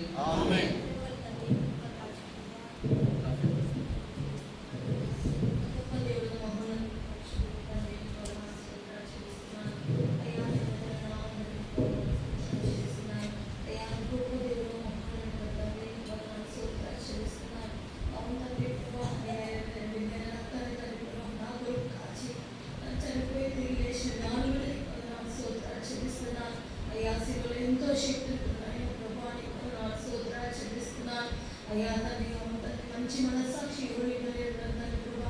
ఇచ్చే దేవుడుగా తండ్రి స్తోత్రాలు చెల్లిస్తున్నాను నేను రక్తదార తండ్రి ప్రభా పాపమును కడిగి తండ్రి ప్రభా నన్ను రక్షించుకున్నాం లోకం నుండి పాపం నుండి శాపం నుండి తండ్రి ప్రభా నన్ను విడుదల చేసిన దాన్ని బట్టి కొన్నాను స్తోత్రాలు చెల్లిస్తున్నాను తండ్రి ప్రభా గొప్ప దేవుడు మీరు దాన్ని బట్టి కొన్నాను స్తోత్రాలు చెల్లిస్తున్నాను అయ్యా తండ్రి మంచి మనస్సాక్షిని దయచేసిన దాన్ని బట్టి కొన్నాను స్తోత్రాలు చెల్లిస్తున్నాను అయ్యా తండ్రి ప్రభా అయ్యా నేను చేసిన ప్రతి మేరకని కొన్నాను స్తోత్రాలు చెల్లిస్తున్నాను నాతో ప్రతి మేరకంగా మాట్లాడుతూ వచ్చిన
సిస్టర్స్లో లాస్ట్ ఒకరు, తర్వాత బ్రదర్ చేస్తారు. ఇద్దరు బ్రదర్ చేయండి. ఇద్దరు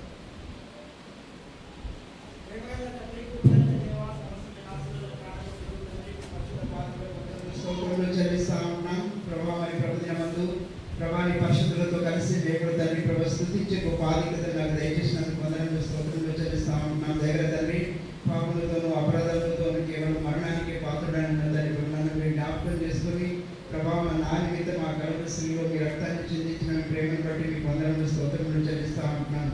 దైవ తండ్రి ప్రభాని రాసిన పెట్టుకొని తండ్రి ఎవరు రాసిన పత్రిక 9వ అధ్యాయం 14వ వచనం నుంచి కొన్ని వచనాల ద్వారా తండ్రి నాతో మాట్లాడిన ప్రేమను బట్టి మీకు వందనములు స్తోత్రములు చెల్లిస్తా ఉంటున్నాను.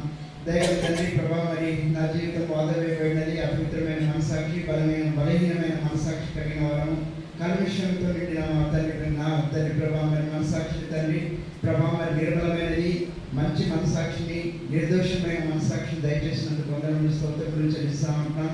ఈ విధంగా ప్రభా మరి రక్షించే నాటి నుంచి నేటి వరకు కూడా తండ్రి ప్రభా మరి ఎంతో మేలు ఉపకారాలు చేసినావు. దినదినము అనుదిన భారాన్ని కూడా మీరు భరిస్తున్న మీ ప్రేమ బట్టి మీకు వందనములు స్తోత్రములు చెల్లిస్తా ఉంటున్నాం.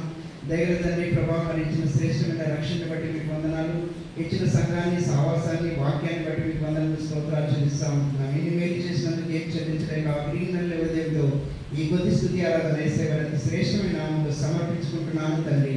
ఆమేన్. ఒక్కరు చేయండి బ్రదర్.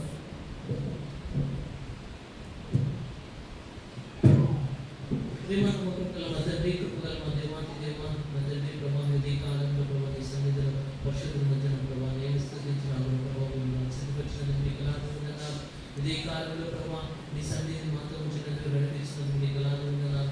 దైవదాసు నిలబెట్టిన ప్రభావ హెబ్రీలను మాతో మాట్లాడుతూ వచ్చిన తండ్రి ఏ విధంగా రక్షణ పొందాలి నా తండ్రి ప్రభావ, దేవుని సంకల్పం చదువుతాం ఏ విధంగా జీవించాలి, మాకు ప్రేమించిన దేవుని కమాండ్మెంట్స్, దేవుని నా సంకల్పము నా తండ్రి క్రీస్తులో ఏ విధంగా మరణించి తిరిగి సమాధి చేయబడి తిరిగి లేగాలో ప్రభు మాకు నేర్పించిన కృతజ్ఞాస్తులు చెల్లిస్తున్నాను తండ్రి.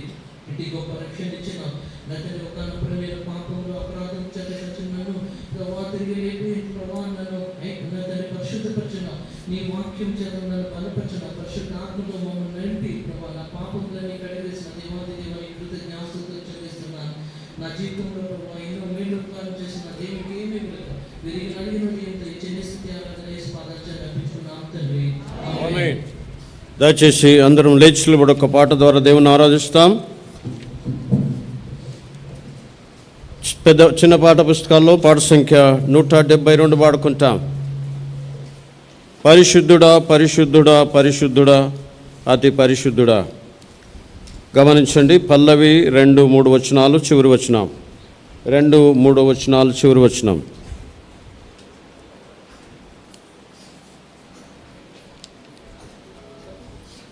పరిశుద్ధుడా పరిశుద్ధుడా పరిశుద్ధుడా అతి పరిశుద్ధుడా.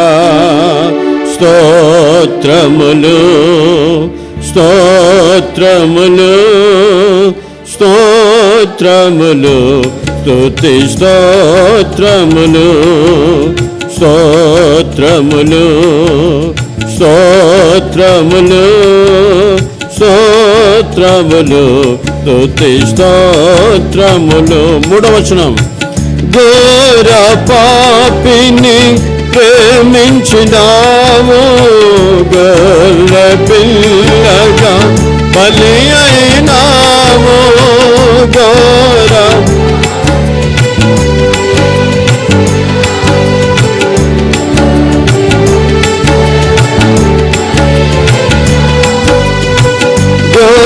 రక్షణ మాకిచ్చినావు, నీకే మా స్తుతి ఆరాధన.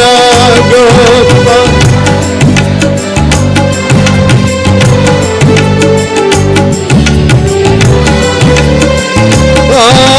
ఆరాధన నీకే మా స్తుతి ఆరాధన. పరిశుద్ధుడా పరిశుద్ధుడా పరిశుద్ధుడా పరిశుద్ధుడా. స్తోత్రములు స్తోత్రములు స్తోత్రములు స్తుతి స్తోత్రములు. దయచేసి కూర్చోండి. దేవుణ్ణి స్తుతించలేకపోతున్నారు, కొంతమంది స్తుతిస్తున్నారు కదా. మనస్సాక్షిని పవిత్రపరిచిన దేవునికి కదా. ఏ డాక్టర్ కూడా నీ మనస్సాక్షిని, నా మనస్సాక్షిని పవిత్రపరచలేడు, నిర్దోషగా చేయలేడు కదా, కల్మషముతో కదా. అలాంటి ఆత్మను, మనసును పవిత్రపరిచినటువంటి దేవుణ్ణి ఏం చేయాలా? ఆరాధించాలా. ప్రతి ఒక్కరు కూడా ఆరాధించాలి. అమ్మా నిద్రపోతున్నాం, రెడ్ సారీ ముఖం కడుకొని రావాలా నిద్ర. అందరం పాడాలా, పాడని వాళ్ళకి లేచి నిలబడి పాడిస్తాను కదా. పరిశుద్ధుడా పరిశుద్ధుడా అతి పరిశుద్ధుడా స్తోత్రములు స్తోత్రములు స్తోత్రములు స్తుతి స్తోత్రములు. ఓకే, మల్లమ్మ పాడతలేవు, నువ్వు పాడాలా కదా. మేము పాడిందే నువ్వు పాడాలా కదా. చదువు రాని వాళ్ళు కూడా పాడిందే పాడాలా. బ్రదర్స్ పాడతారు, ఇప్పుడు వినండి. పరిశుద్ధుడా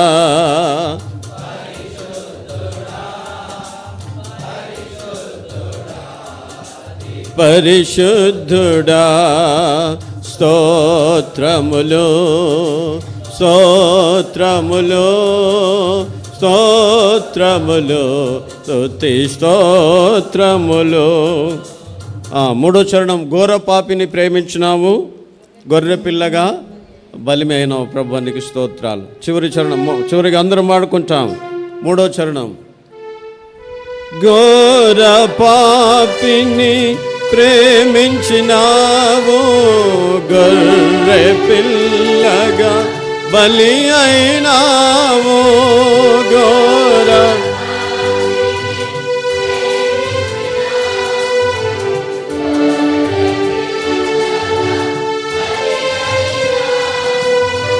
గొప్ప రక్షణ మాకిచ్చినావు, నీకే మా స్తుతి ఆరాధన, నీకే మా స్తుతి ఆరాధన. పరిశుద్ధుడా పరిశుద్ధుడా పరిశుద్ధుడా అతి పరిశుద్ధుడా.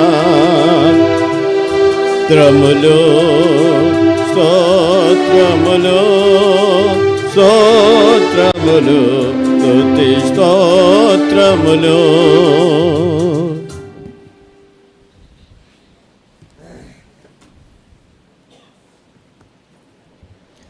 గుర్రాలు యుద్ధానికి వెళ్ళేటప్పుడు చాలా డల్గా వెళ్తాయి అంట, స్లోగా. అమ్మ యుద్ధం చేయాలన్నట్టుగా చాలా నెమ్మదిగా డల్గా వెళ్తాయి యుద్ధానికి వెళ్ళేటప్పుడు గుర్రాలు. వచ్చేటప్పుడు ఎట్లా చెప్పండి, టక్ టక్ టక్ టక్ అని చాలా స్పీడ్గా వచ్చేస్తుంది. ఎందుకు యుద్ధం అయిపోయింది కదా. 10:30 కంటే 11:30కు వస్తూనే ఉన్నారు కాబట్టి ఇప్పుడు మీరు అట్లా వచ్చినా సరే సమయాన్ని ముగించాలి కాబట్టి మేము పరిగెత్తాలి ఇప్పుడు. కాబట్టి ఏం పర్వాలేదు కనుక షుగరు, బీపీ, హార్ట్ పేషెంట్ అందరూ ఉన్నారు కాబట్టి దృష్టిలో పెట్టుకుని చాలా త్వరగానే ఒక 10-15 నిమిషాల్లోనే ఈ వర్తమానం కూడా చెప్తాము. ఆ తర్వాత ప్రభు యొక్క బలలో పాల్గొంటాం. అది ఎవరు కంగారు పడాల్సిన పని లేదు. ఎందుకంటే ఈ బాప్తిజం సంబంధించిన వర్తమానాలు 10-20 నిమిషాలు చెప్పేవి కాదు. నేను తిమోతి దగ్గర ఉన్నప్పుడు ఈ బాప్తిజం వర్తమానం 1:30 చెప్పేవాడు. ఒకసారి 2 గంటలు కూడా పట్టేది. వినటానికి ఎంత ఓపిక ఉండాలి. ఆ దినాల్లో ఓపిక ఉన్నారు కానీ ఈ దినాల్లో ఓపిక లేదు, అటు చెప్పడానికి మాకు టైం కూడా లేదు. కాబట్టి అంతా పరిగెడతాం అన్నమాట. కాబట్టి అన్నీ దృష్టిలో పెట్టుకుని చాలా క్లుప్తంగానే మనం చూసుకుంటాం. ఇప్పుడు బాప్తిజం వర్తమానం విన్నాము, బాప్తిజం ఎందుకు తీసుకోవాలని, తర్వాత హస్తనిక్షేపణ గురించి విన్నాము, తర్వాత దేవుని ఎందుకు ఆరాధించాలో కూడా మనం చూసాము. ఇప్పుడు అంశం ఏంటంటే బాప్తిజం పొందిన తర్వాత ఎలా ఉండాలి. చాలామంది బాప్తిజం అయిపోయిన తర్వాత నా చేతులు దులిపేసుకుని అయిపోయింది, దేవుని పెట్టిన అయిపోయిన వెళ్ళిపోతూ ఉంటారు. బాప్తిజం పొందిన తర్వాత చేతులు దులిపేసుకుని వెళ్ళిపోయేది కాదు. బాప్తిజం పొందిన తర్వాత చేయవలసిన కార్యాలు ఉన్నాయి. ఏం చేయాలనేది దేవుని వాక్యంలో ఒక 7 సంగతులు. ఇవన్నీ కూడా 10-15 నిమిషాల్లోనే ముగిస్తాను కాబట్టి కంగారు పడదు. చూడండి, మొట్టమొదటి బాప్తిజం పొందిన తర్వాత ఏం చేయాలి, మనం ఎలా ఉండాలి. మొదటిది లూకాసు వార్త 3వ అధ్యాయం. లూకాసు వార్త 3వ అధ్యాయము. బాప్తిజం పొందిన వారు బాప్తిజం పొందిన తర్వాత చేయవలసిన కార్యాలు. లూకాసు వార్త 3వ అధ్యాయం 21వ వచనము అందరం కలిసి. లూకాసు వార్త 3వ అధ్యాయము 21వ వచనం చదవండి. ప్రజలందరూ బాప్తీసం పొందినప్పుడు యేసు కూడా బాప్తీసం పొంది ప్రార్థన చేయుచుండగా ఆకాశము తెరవబడి. అందరూ చెప్పండి, యేసు కూడా బాప్తీసం పొంది ప్రార్థన చేయుచుండగా. ఇప్పుడు ఏమన్నా బాప్తీసం పొందంత ఏం చేయాలంట? ప్రార్థన చేయాలి. అంటే ప్రార్థన వ్యక్తిగతంగా చేసుకోవాలి, కుటుంబంగా చేసుకోవాలి. సంఘ ప్రార్థన ఉంది, ఉపవాస ప్రార్థన ఉంది, విజ్ఞాపన ప్రార్థన ఉంది, గొలుసు ప్రార్థన ఉంది, సమాజం ఎలాగెన్నో ఉన్నాయి. ఇప్పుడు ఆరాధన కొంతమంది చేయమంటే రాలేదు చేయటానికి. కాబట్టి ప్రార్థన కూడా బాప్తిసం పొందిన తర్వాత నాకు రాదంటే కుదరదు. ఏం చేయాలి చెప్పండి? బాప్తిసం పొందిన తర్వాత ఏం చేయాలి? ప్రార్థన చేయాలి. యేసు ప్రభువు కూడా బాప్తిసం పొందిన వెంటనే ప్రార్థన చేశాడు. ప్రార్థన చేస్తే ఏం తెరబడిందంట? ఆకాశం. అద్భుతాలు చూస్తాం. కాబట్టి ప్రార్థనా శక్తి చాలా ప్రాముఖ్యమైంది. కాబట్టి సంఘ ప్రార్థన తప్పనిసరిగా ఏం చేయాలి? రావాలి. ఆదివారం ఎంతమంది వచ్చారు? సంఘ ప్రార్థనలో చూడాలి. కానీ దీంట్లో దశంభాగం ఉంటారా? అన్ని చోట్ల అంతే. 300 మంది సంఘానికి వెళ్తే 30 మంది ఉంటారు సంఘ ప్రార్థనకి. 30 మంది దగ్గరికి వెళ్తే 3 ఉంటారు. కొన్ని స్థలాలు అసలు ఎవరు ఉండరు, సేవకుడు సేవకాలు చేసుకుంటూ ఉంటారు. ఇప్పుడు అలా ఉండకూడదు. చెప్పండి, సాధ్యమైనంత వరకు చెప్పండి ప్రతి సంఘ కార్యక్రమంలో సంఘ ప్రార్థనలో మనము పాల్గొనాలి. ఎందుకంటే యేసు ప్రభువు బాప్తీసం పొంది ప్రార్థన చేయుచుండగా వ్యక్తిగతంగా చేసుకోవాలి, కుటుంబంగా చేసుకోవాలి, సంఘముగా చేయాలి, ఉపవాసంతో చేయాలి. కాబట్టి గొలుసు ప్రార్థన, విజ్ఞాపన ప్రార్థన అనేకుల కోసము అలా మనం చేయాలి. యేసు ప్రభువు ఎలాంటి ప్రార్థన చేశాడంటే ఆయన ఒక్కడే రాత్రి అంతా ప్రార్థన చేశాడు. లోకాసు వార్త 6వ అధ్యాయము 12వ వచనం. లోకాసు వార్త 6:12. ఆ దినములందు ఆయన ప్రార్థన చేయుటకు కొండకు వెళ్ళి దేవుని ప్రార్థించడందు. కాబట్టి యేసు ప్రభువు ఎంతసేపు ప్రార్థన చేశాడని రాయబడింది ఇక్కడ? రాత్రి. అంటే ఇది ఆల్ నైట్ ప్రేయర్. చెప్పండి, ఏ ప్రార్థన అంట? ఎవరిని ఆల్ నైట్ ప్రేయర్ చేసిన వాళ్ళు ఉన్నారా? అందరు కాదు, ఒక్కళ్ళుగా. నేను ఒక్కనే చేశాను రాత్రి అనే వాళ్ళు చేయొద్దండి. ప్రభు స్తోత్రం. రాత్రి తక్కువ చేసింది, ఇంకా మిగతా వాళ్ళు చేయలే. 20-30 మంది వస్తేనే 12-1 గంటగా ముగిచ్చేస్తున్నారు ఇప్పుడు ఆల్ నైట్ ప్రార్థనలు. అంటే ఇక్కడ యేసు ప్రభువు రాత్రి అంతా చేశాడంటే ఒక్కడే. ఏంటి అంత భారం ఆయనకు? ఏంటి అంత పట్టింపు? రాత్రంతా దేవుడు అయ్యండి, దేవుని కుమారుడు అయ్యండి, రాత్రంతా దేనికోసం చేశాడు తెలుసా? ఒక గొప్ప కార్యం చేయబోతున్నాడు ఆయన.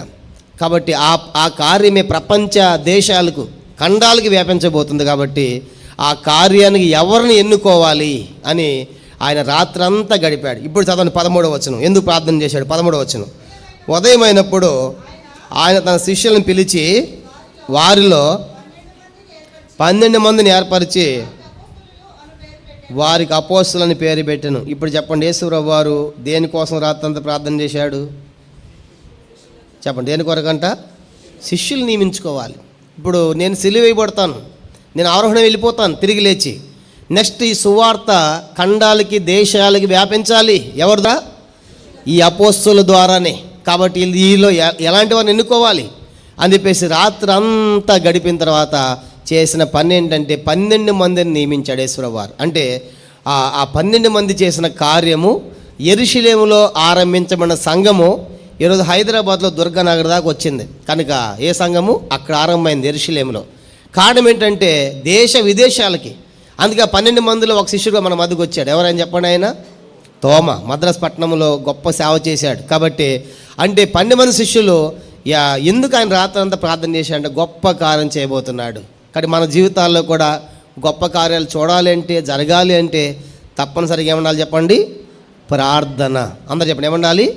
ప్రార్థన. కాబట్టి సాధ్యమైనంత వరకు కనుక, ఎందుకంటే అపోస్తలులు 12:5లో వారు అత్యాశక్తితో సంఘముగా ప్రార్థన చేసినప్పుడు సంఖ్యలు ఓడిపడ్డాయి. కాబట్టి ప్రార్థన ద్వారా అద్భుతాలు మనం చూస్తాం. ప్రార్థన ద్వారా పరలోకాన్ని, భూలోకాన్ని దింపవచ్చు. అంత శక్తివంతమైన ప్రార్థన సంఘానికి ఇచ్చాడు. కాబట్టి ఇప్పుడు సంఘంలో చేర్చబడ్డావు. కాబట్టి యేసు ప్రభువారు కూడా దేవుడు అయ్యండి, దేవుని కుమారుడు అయ్యండి, ఆయన బాప్తీసం పొందించాడంట ప్రార్థన. కాబట్టి మొదటిది ఏంటంటే బాప్తీసం పొందిన వారు తప్పనిసరిగా ప్రార్థన చెయ్యాలి, వ్యక్తిగతంగా సంఘములు కూడా చెయ్యాలి. కాబట్టి ఇది మొదటిది. రెండోది చూడండి, బాప్తీసం పొందిన రెండవది ఏం చేయాలి మనము? అపోస్తల కార్యములు 9వ అధ్యాయం.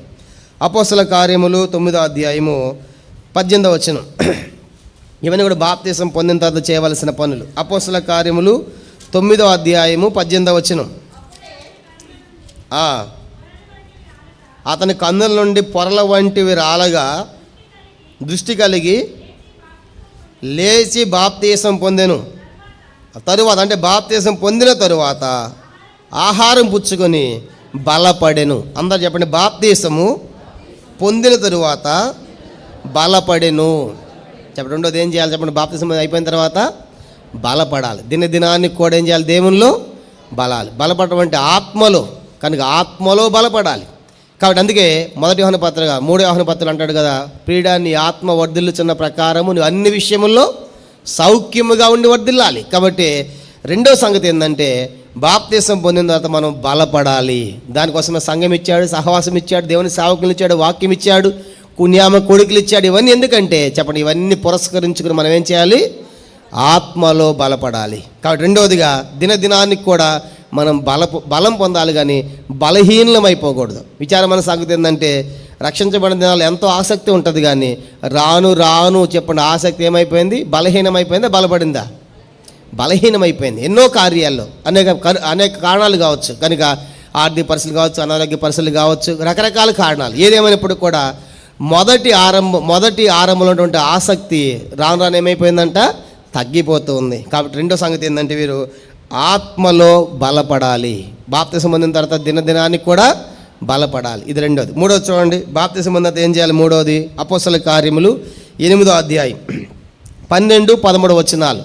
అపోస్తల కార్యములు 8వ అధ్యాయము 12-13 వచనాలు. అయితే ఫిలిప్పు దేవుని రాజ్యమును గూర్చి, యేసుక్రీస్తు నామమును గూర్చి సువార్త ప్రకటించుండగా వారతను నమ్మి పురుషులను స్త్రీలను.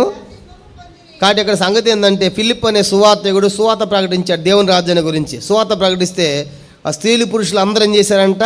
ఆ సువార్త ద్వారా దేవుణ్ణి నమ్మి ఏం తీసుకున్నారు? బాప్తీసం పొందారు. బాప్తీసం పొందిన తర్వాత వాళ్ళు చేసిన పని ఏంటి? 13వ వచనం. అప్పుడు సీమోను కూడా నమ్మి బాప్తీస్మం పొంది ఫిలిప్పుని ఎడబాయకుండెను. చాలు, అందరూ చదవండి, అందరూ చెప్పండి. సీమోను కూడా బాప్తీసం పొంది దైవ సేవకుడైన ఫిలిప్పును ఎడబాయకుండెను. చూసారా? బాప్తీసం పొందిన తర్వాత పాస్గా టాటా హాయ్ బాయ్ అనలా. ఆయన ఏం చేశాడు చెప్పండి? ఫిలిప్పును ఎడబాయలే. చాలాసార్లు అయిపోయిన తర్వాత వందనాలు టాట చెప్పి వెళ్ళిపోతాం. అట్లా వెళ్ళిపోయేది కాదు ఇది. చెప్పండి, సంఘ సహవాసములో, దైవ సేవకుని సహవాసములో ఉండాలి. ఆ సీమోను కూడా గాడి చేసేవాడు, కనుక ఆ బాప్తీసం పొందిన తర్వాత ఏం చేశాడని చెప్పండి? ఆయన వెళ్ళకుండా ఏం చేశాడంటే ఫిలిప్పును విడిచిపెట్టాలి. అంటే నువ్వు ఎక్కడ పోతే నేను కూడా అక్కడికి వస్తాను. అట్లా ఏలియాని వెంబడించాడు కదా ఎవరు?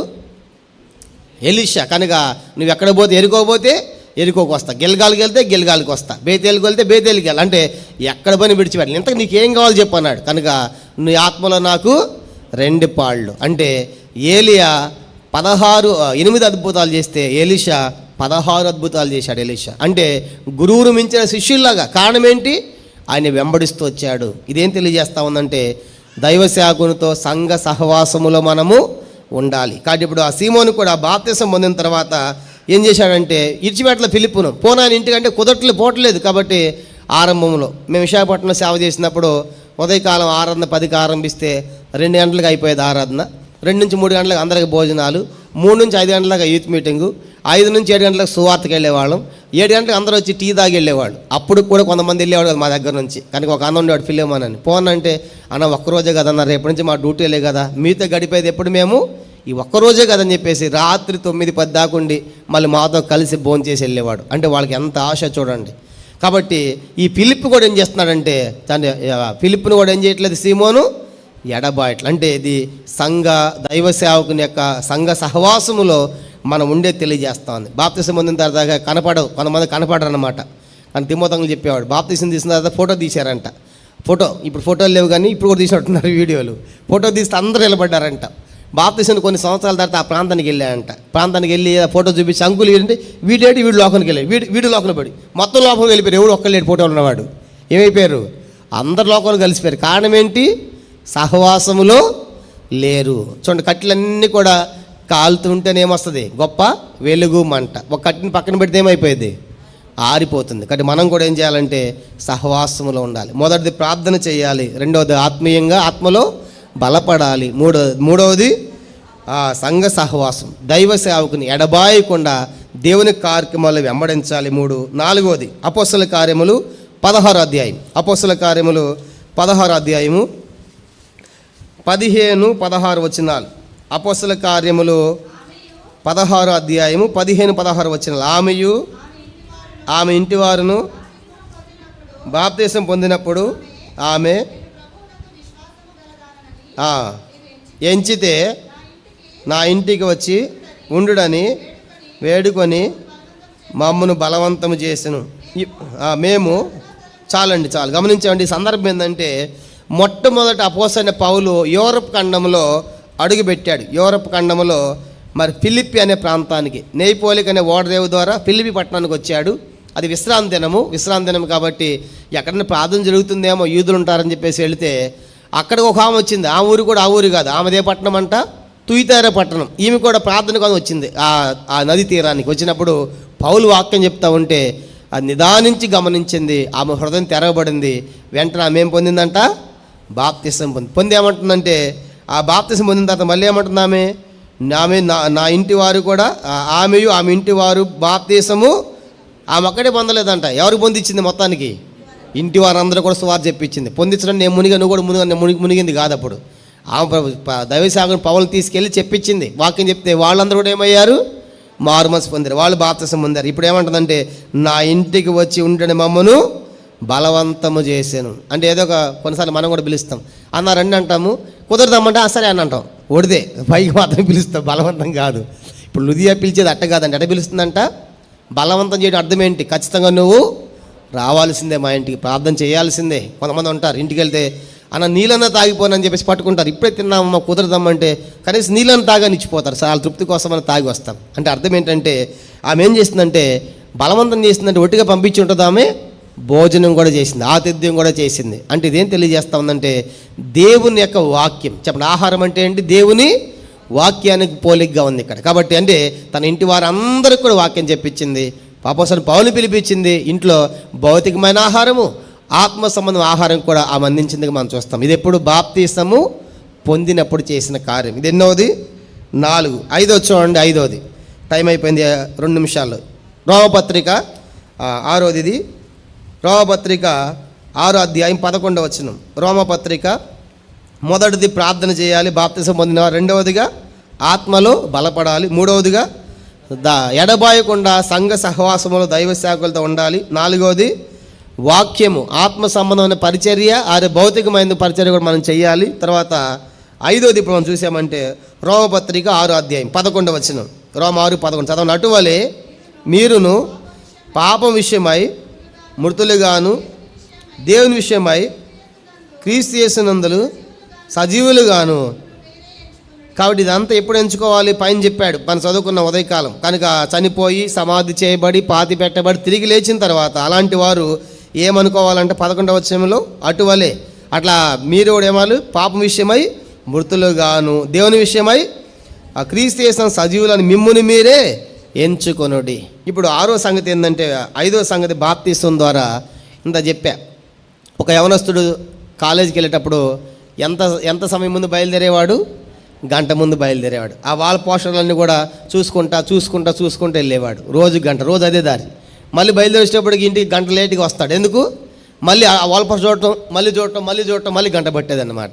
ఇప్పుడు ఆ వ్యక్తి మారు మనసు పొందాడు. ఏమని చెప్పండి? మారు మనసు బాప్తిసం పొందాడు. ఇప్పుడు అదే దారిలో పోవాలి. ఎట్లా పోవాలి? ఇప్పుడు ఎట్లా పోవాలి చెప్పండి? మాట్లాడరు ఏంటి ఎవరు? అదే దారిలో పోవాలి. కళ్ళు ఉన్న ఎదురు పోస్టర్ కూడా ఉంది, రోజు చూసేది. ఇప్పుడు ఎట్లా పోవాలి? ఆయన ఎవరు మాట్లాడట్లేదు. ప్రార్థన చేసుకుంటే వెళ్ళాలా? ఎదురు కనపడుతుంది. అప్పుడు ఎట్టబోయాడంటే ఆయన అక్కడ బోర్డర్ రాగానే కళ్ళు మూసుకుని నేను చచ్చిపోయాను అని వెళ్ళిపోయాడు. కనుక ఎట్ట వెళ్ళాడు? కళ్ళు మూసుకుని కాదు నేను చచ్చిపోయాయి కానీ నేను చూడను. చూసారా? అట్ట వెళ్ళేవాడంట. మళ్ళీ వచ్చేటప్పుడు ఎట్ట వచ్చేవాడు? మళ్ళీ ఎట్ట చెప్పండి. నేను మళ్ళీ పరిగెత్తేవాడు. అంటే ఆ బోర్డర్ ఎంతసేపు అయితే ఆ వాల్ పోస్టర్ ఉన్నాయో అక్కడ దాకా నేను చచ్చిపోయిన పరిగెత్తా. అంటే అర్థమేంటి? నేను దేవుని విషయమై జీవిస్తున్నాను. పాపానికి నేను ఏమైపోయాను? చనిపోయి మనల్ని మనం ఎట్ట ఎంచుకుంటాము? అలా జీవించాలి. కొన్నిసార్లు పర్వాలేదు అటు ఇటు చూసి ఎవరు పాస్టర్ అంకుల్ లేదని కొంతమంది చూస్తూ ఉంటారు. కనుక పక్కన ఎవరు అమ్మ అంటే లేదు అంకుల్ సడన్గా వచ్చింది అంకుల్ అది అంటూ ఉంటారు. ఇప్పుడు పిల్లలు ఎట్లా తయారైంది ఇంట్లో? మా పాప కూడా అప్పుడప్పుడు ఏడుస్తూ ఉంటే కాసేపు ఫోన్ ఇస్తాం, ఏమంటే ఇచ్చిదాం. ఫస్ట్ ఏమో దేవుని పాటలను పెట్టుకుంటాడు. అది బాగానే టక్కనే టక్కన నొక్కేసిద్ది. ఏది విలేజ్లో కామెంట్ ఉంటే చూడండి నవ్వుకునేవి, ఏం చూస్తున్నారో మళ్ళీ అన్నీ మార్చేసిద్ది. ఎట్లా తయారంటే పిల్లలు కంప్యూటర్ పిల్లలాగా అయిపోయారు ఈ దినాల్లో. మన ముందు బాగానే చూస్తారు, పాటలు యాక్షన్ అని కూడా. మనం కొంచెం బయటికి వెళ్ళి చాలు కనుక ఏ జింగ్ జింగ్ టింగ్ టింగ్ అని పెట్టేస్తూ ఉంటారు అన్నమాట. కానీ ఇప్పుడు మనం కూడా ఏం చేయాలి చెప్పండి? పాపం విషయమై నేను సన్నిపైన, మా దేవుని విషయమై నేను ఏమని ఎంచుకోవాలి? సజీవుడు. అదే మాట రోమ 6:11 అటువల్ల మీరు పాపం విషయమై మృతులుగాను దేవుని విషయమై క్రీస్తు యేసునందు సజీవులని మిమ్ముని మీరే. ఇప్పుడు ఆ వ్యక్తి ఏం చేశాడు? కళ్ళు మూసుకుని నేను సజీవుడును మృతుని గాను, పాపం చచ్చిపోయి ఇప్పుడు దేవుని కోసం బ్రతుకుతాను కాబట్టి కళ్ళు మూసి ఎలా పరిగెత్తాడో అలా బాప్తీసం ద్వారా మనము సజీవులుగా మనము ఎంచుకోవాలి. ఇది ఎన్నోది? 5వది. మొదటిది ప్రార్థన, 2వది బలపడటం, 3వది సహవాసం, 4వది బోధ వాక్యము, 5వది సజీవులుగా ఎంచుకోవటం. 6వ చూడండి అపోస్తల కార్యములు, అక్కడ 2 ఉన్నాయి, చదివి ముగిస్తాం. అపోస్తల కార్యములు 2వ అధ్యాయం, అపోస్తల కార్యం 2వ అధ్యాయము 46వ వచనం. అపోస్తల కార్యములు 2వ అధ్యాయము. మరియు వారేక మనస్కులై ప్రతిదినము దేవాలయములో తప్పక కూడుకొనుచు ఇంటింట రొట్టె విరుచుచు దేవుని స్తుతించుచు ప్రజలందరి వలన చాలండి. వీళ్ళంతా ఎవరు? పైన 41వ వచనం. ఈ పని చేసిన వాళ్ళంతా ఎవరంట? 41వ వచనం. కాబట్టి అతని వాక్యము అంగీకరించిన వారు బాప్తీసము పొందిరి. ఆ దినమందు ఇంచుమించు.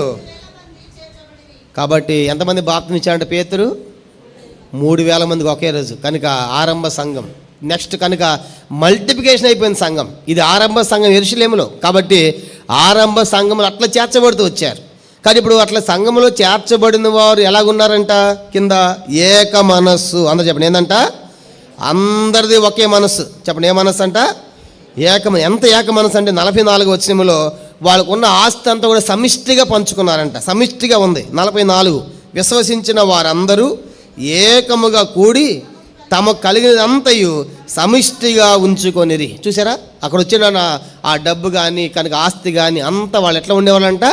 సమిష్టిగా, అంటే ఇది అందరిది అన్నట్టుగా. కాబట్టి అలా ఉన్నారు. ఆరంభ ఏక మనసుతో ఉన్నారు. ఏక మనసే కాదంట. అదేం తెలియజేస్తుందంటే మనం కూడా సంఘములు చెప్పండి ఎలా ఉండాలి?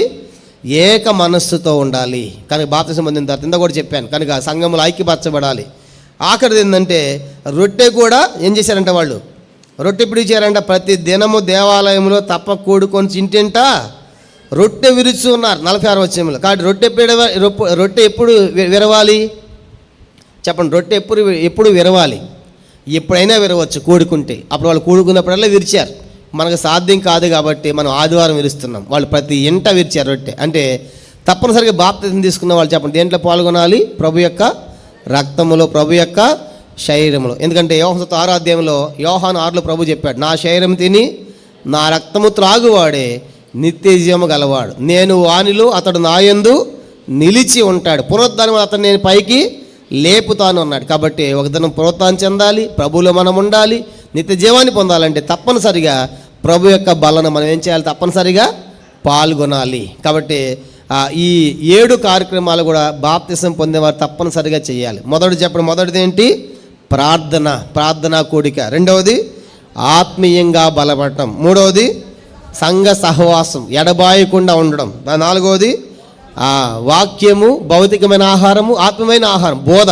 తర్వాత 5వది నేను చచ్చిపోయానని మనల్ని మనమే సజీవులుగా ఎంచుకొని జీవించాలి. కాబట్టి పాప వైపు చూడకుండా. తర్వాత 6వది సంఘములో ఏక మనస్సుతో ఉండాలి. చివరి 7వదిగా ప్రభు యొక్క రొట్టెలో, ప్రభు యొక్క శరీరంలో మనము పాల్గొనాలి. కాబట్టి ఇవన్నీ కూడా బాప్తిసం పొందిన వారు చేయవలసిన కార్యాలు. అలాగే చేయటానికి పరిశుద్ధాత్మదేవుడు మనందరికీ కూడా సహాయము చేయనుగాక. ఆమెన్. మోకరించండి, ప్రార్థన చేస్తాం. ఈ వాక్య వెలుగులో మనల్ని మనం పరీక్షించుకొని ప్రభు యొక్క బలను సమీపిస్తాం. దేవుడు తన వాక్యం ద్వారా మనతో మాట్లాడి ఉంటుండగా ఈ మధ్యాహ్నము ఒక మంచి తీర్మానం, ప్రభు నేను బాప్తిసం పొందాను, చేయవలసిన కార్యాల్లో నేను వ్యక్తిగతంగా, కుటుంబంగా, సంఘముగా ప్రార్థనలో ఉండాలి. ఉపవాస ప్రార్థన, గొలుసు ప్రార్థన, ఆలేడు ప్రార్థన, విజ్ఞాపన ప్రార్థన ఎన్నో ఉన్నాయి. కాబట్టి ఆ బాధ్యత నేను కలిగి ఉండాలి. 2వదిగా నేను ఆత్మీయంగా బలపడాలి దినదినము కూడా. అంత మాత్రమే కాదు, మరి దైవ సేవకుల సహవాసము, సంఘ సహవాసములో ఎదగాలి. అంత మాత్రమే కాదు, మరి వాక్యము, ఆహారము, ఆతిథ్యము, వాక్యము రెండు కూడా మనం చేసేవారిగా ఉండాలి. అంత మాత్రమే కాదు, లోకానికి చచ్చిపోయి ప్రభువులో మనల్ని మనం సజీవులుగా ఎంచుకొని లోకములో జీవించాలి. తర్వాత సంఘములో బాప్తిసం పొందిన వారు ఏక మనసుతో ఉన్నారు. 7వది, అందరూ కూడా ఒకే రొట్టెలో మరి విరిచి పాల్గొన్నారు. అలాగే మనం చేయటానికి ప్రభు తన కృప మనకు దయచేయునుగాక. ప్రార్థన.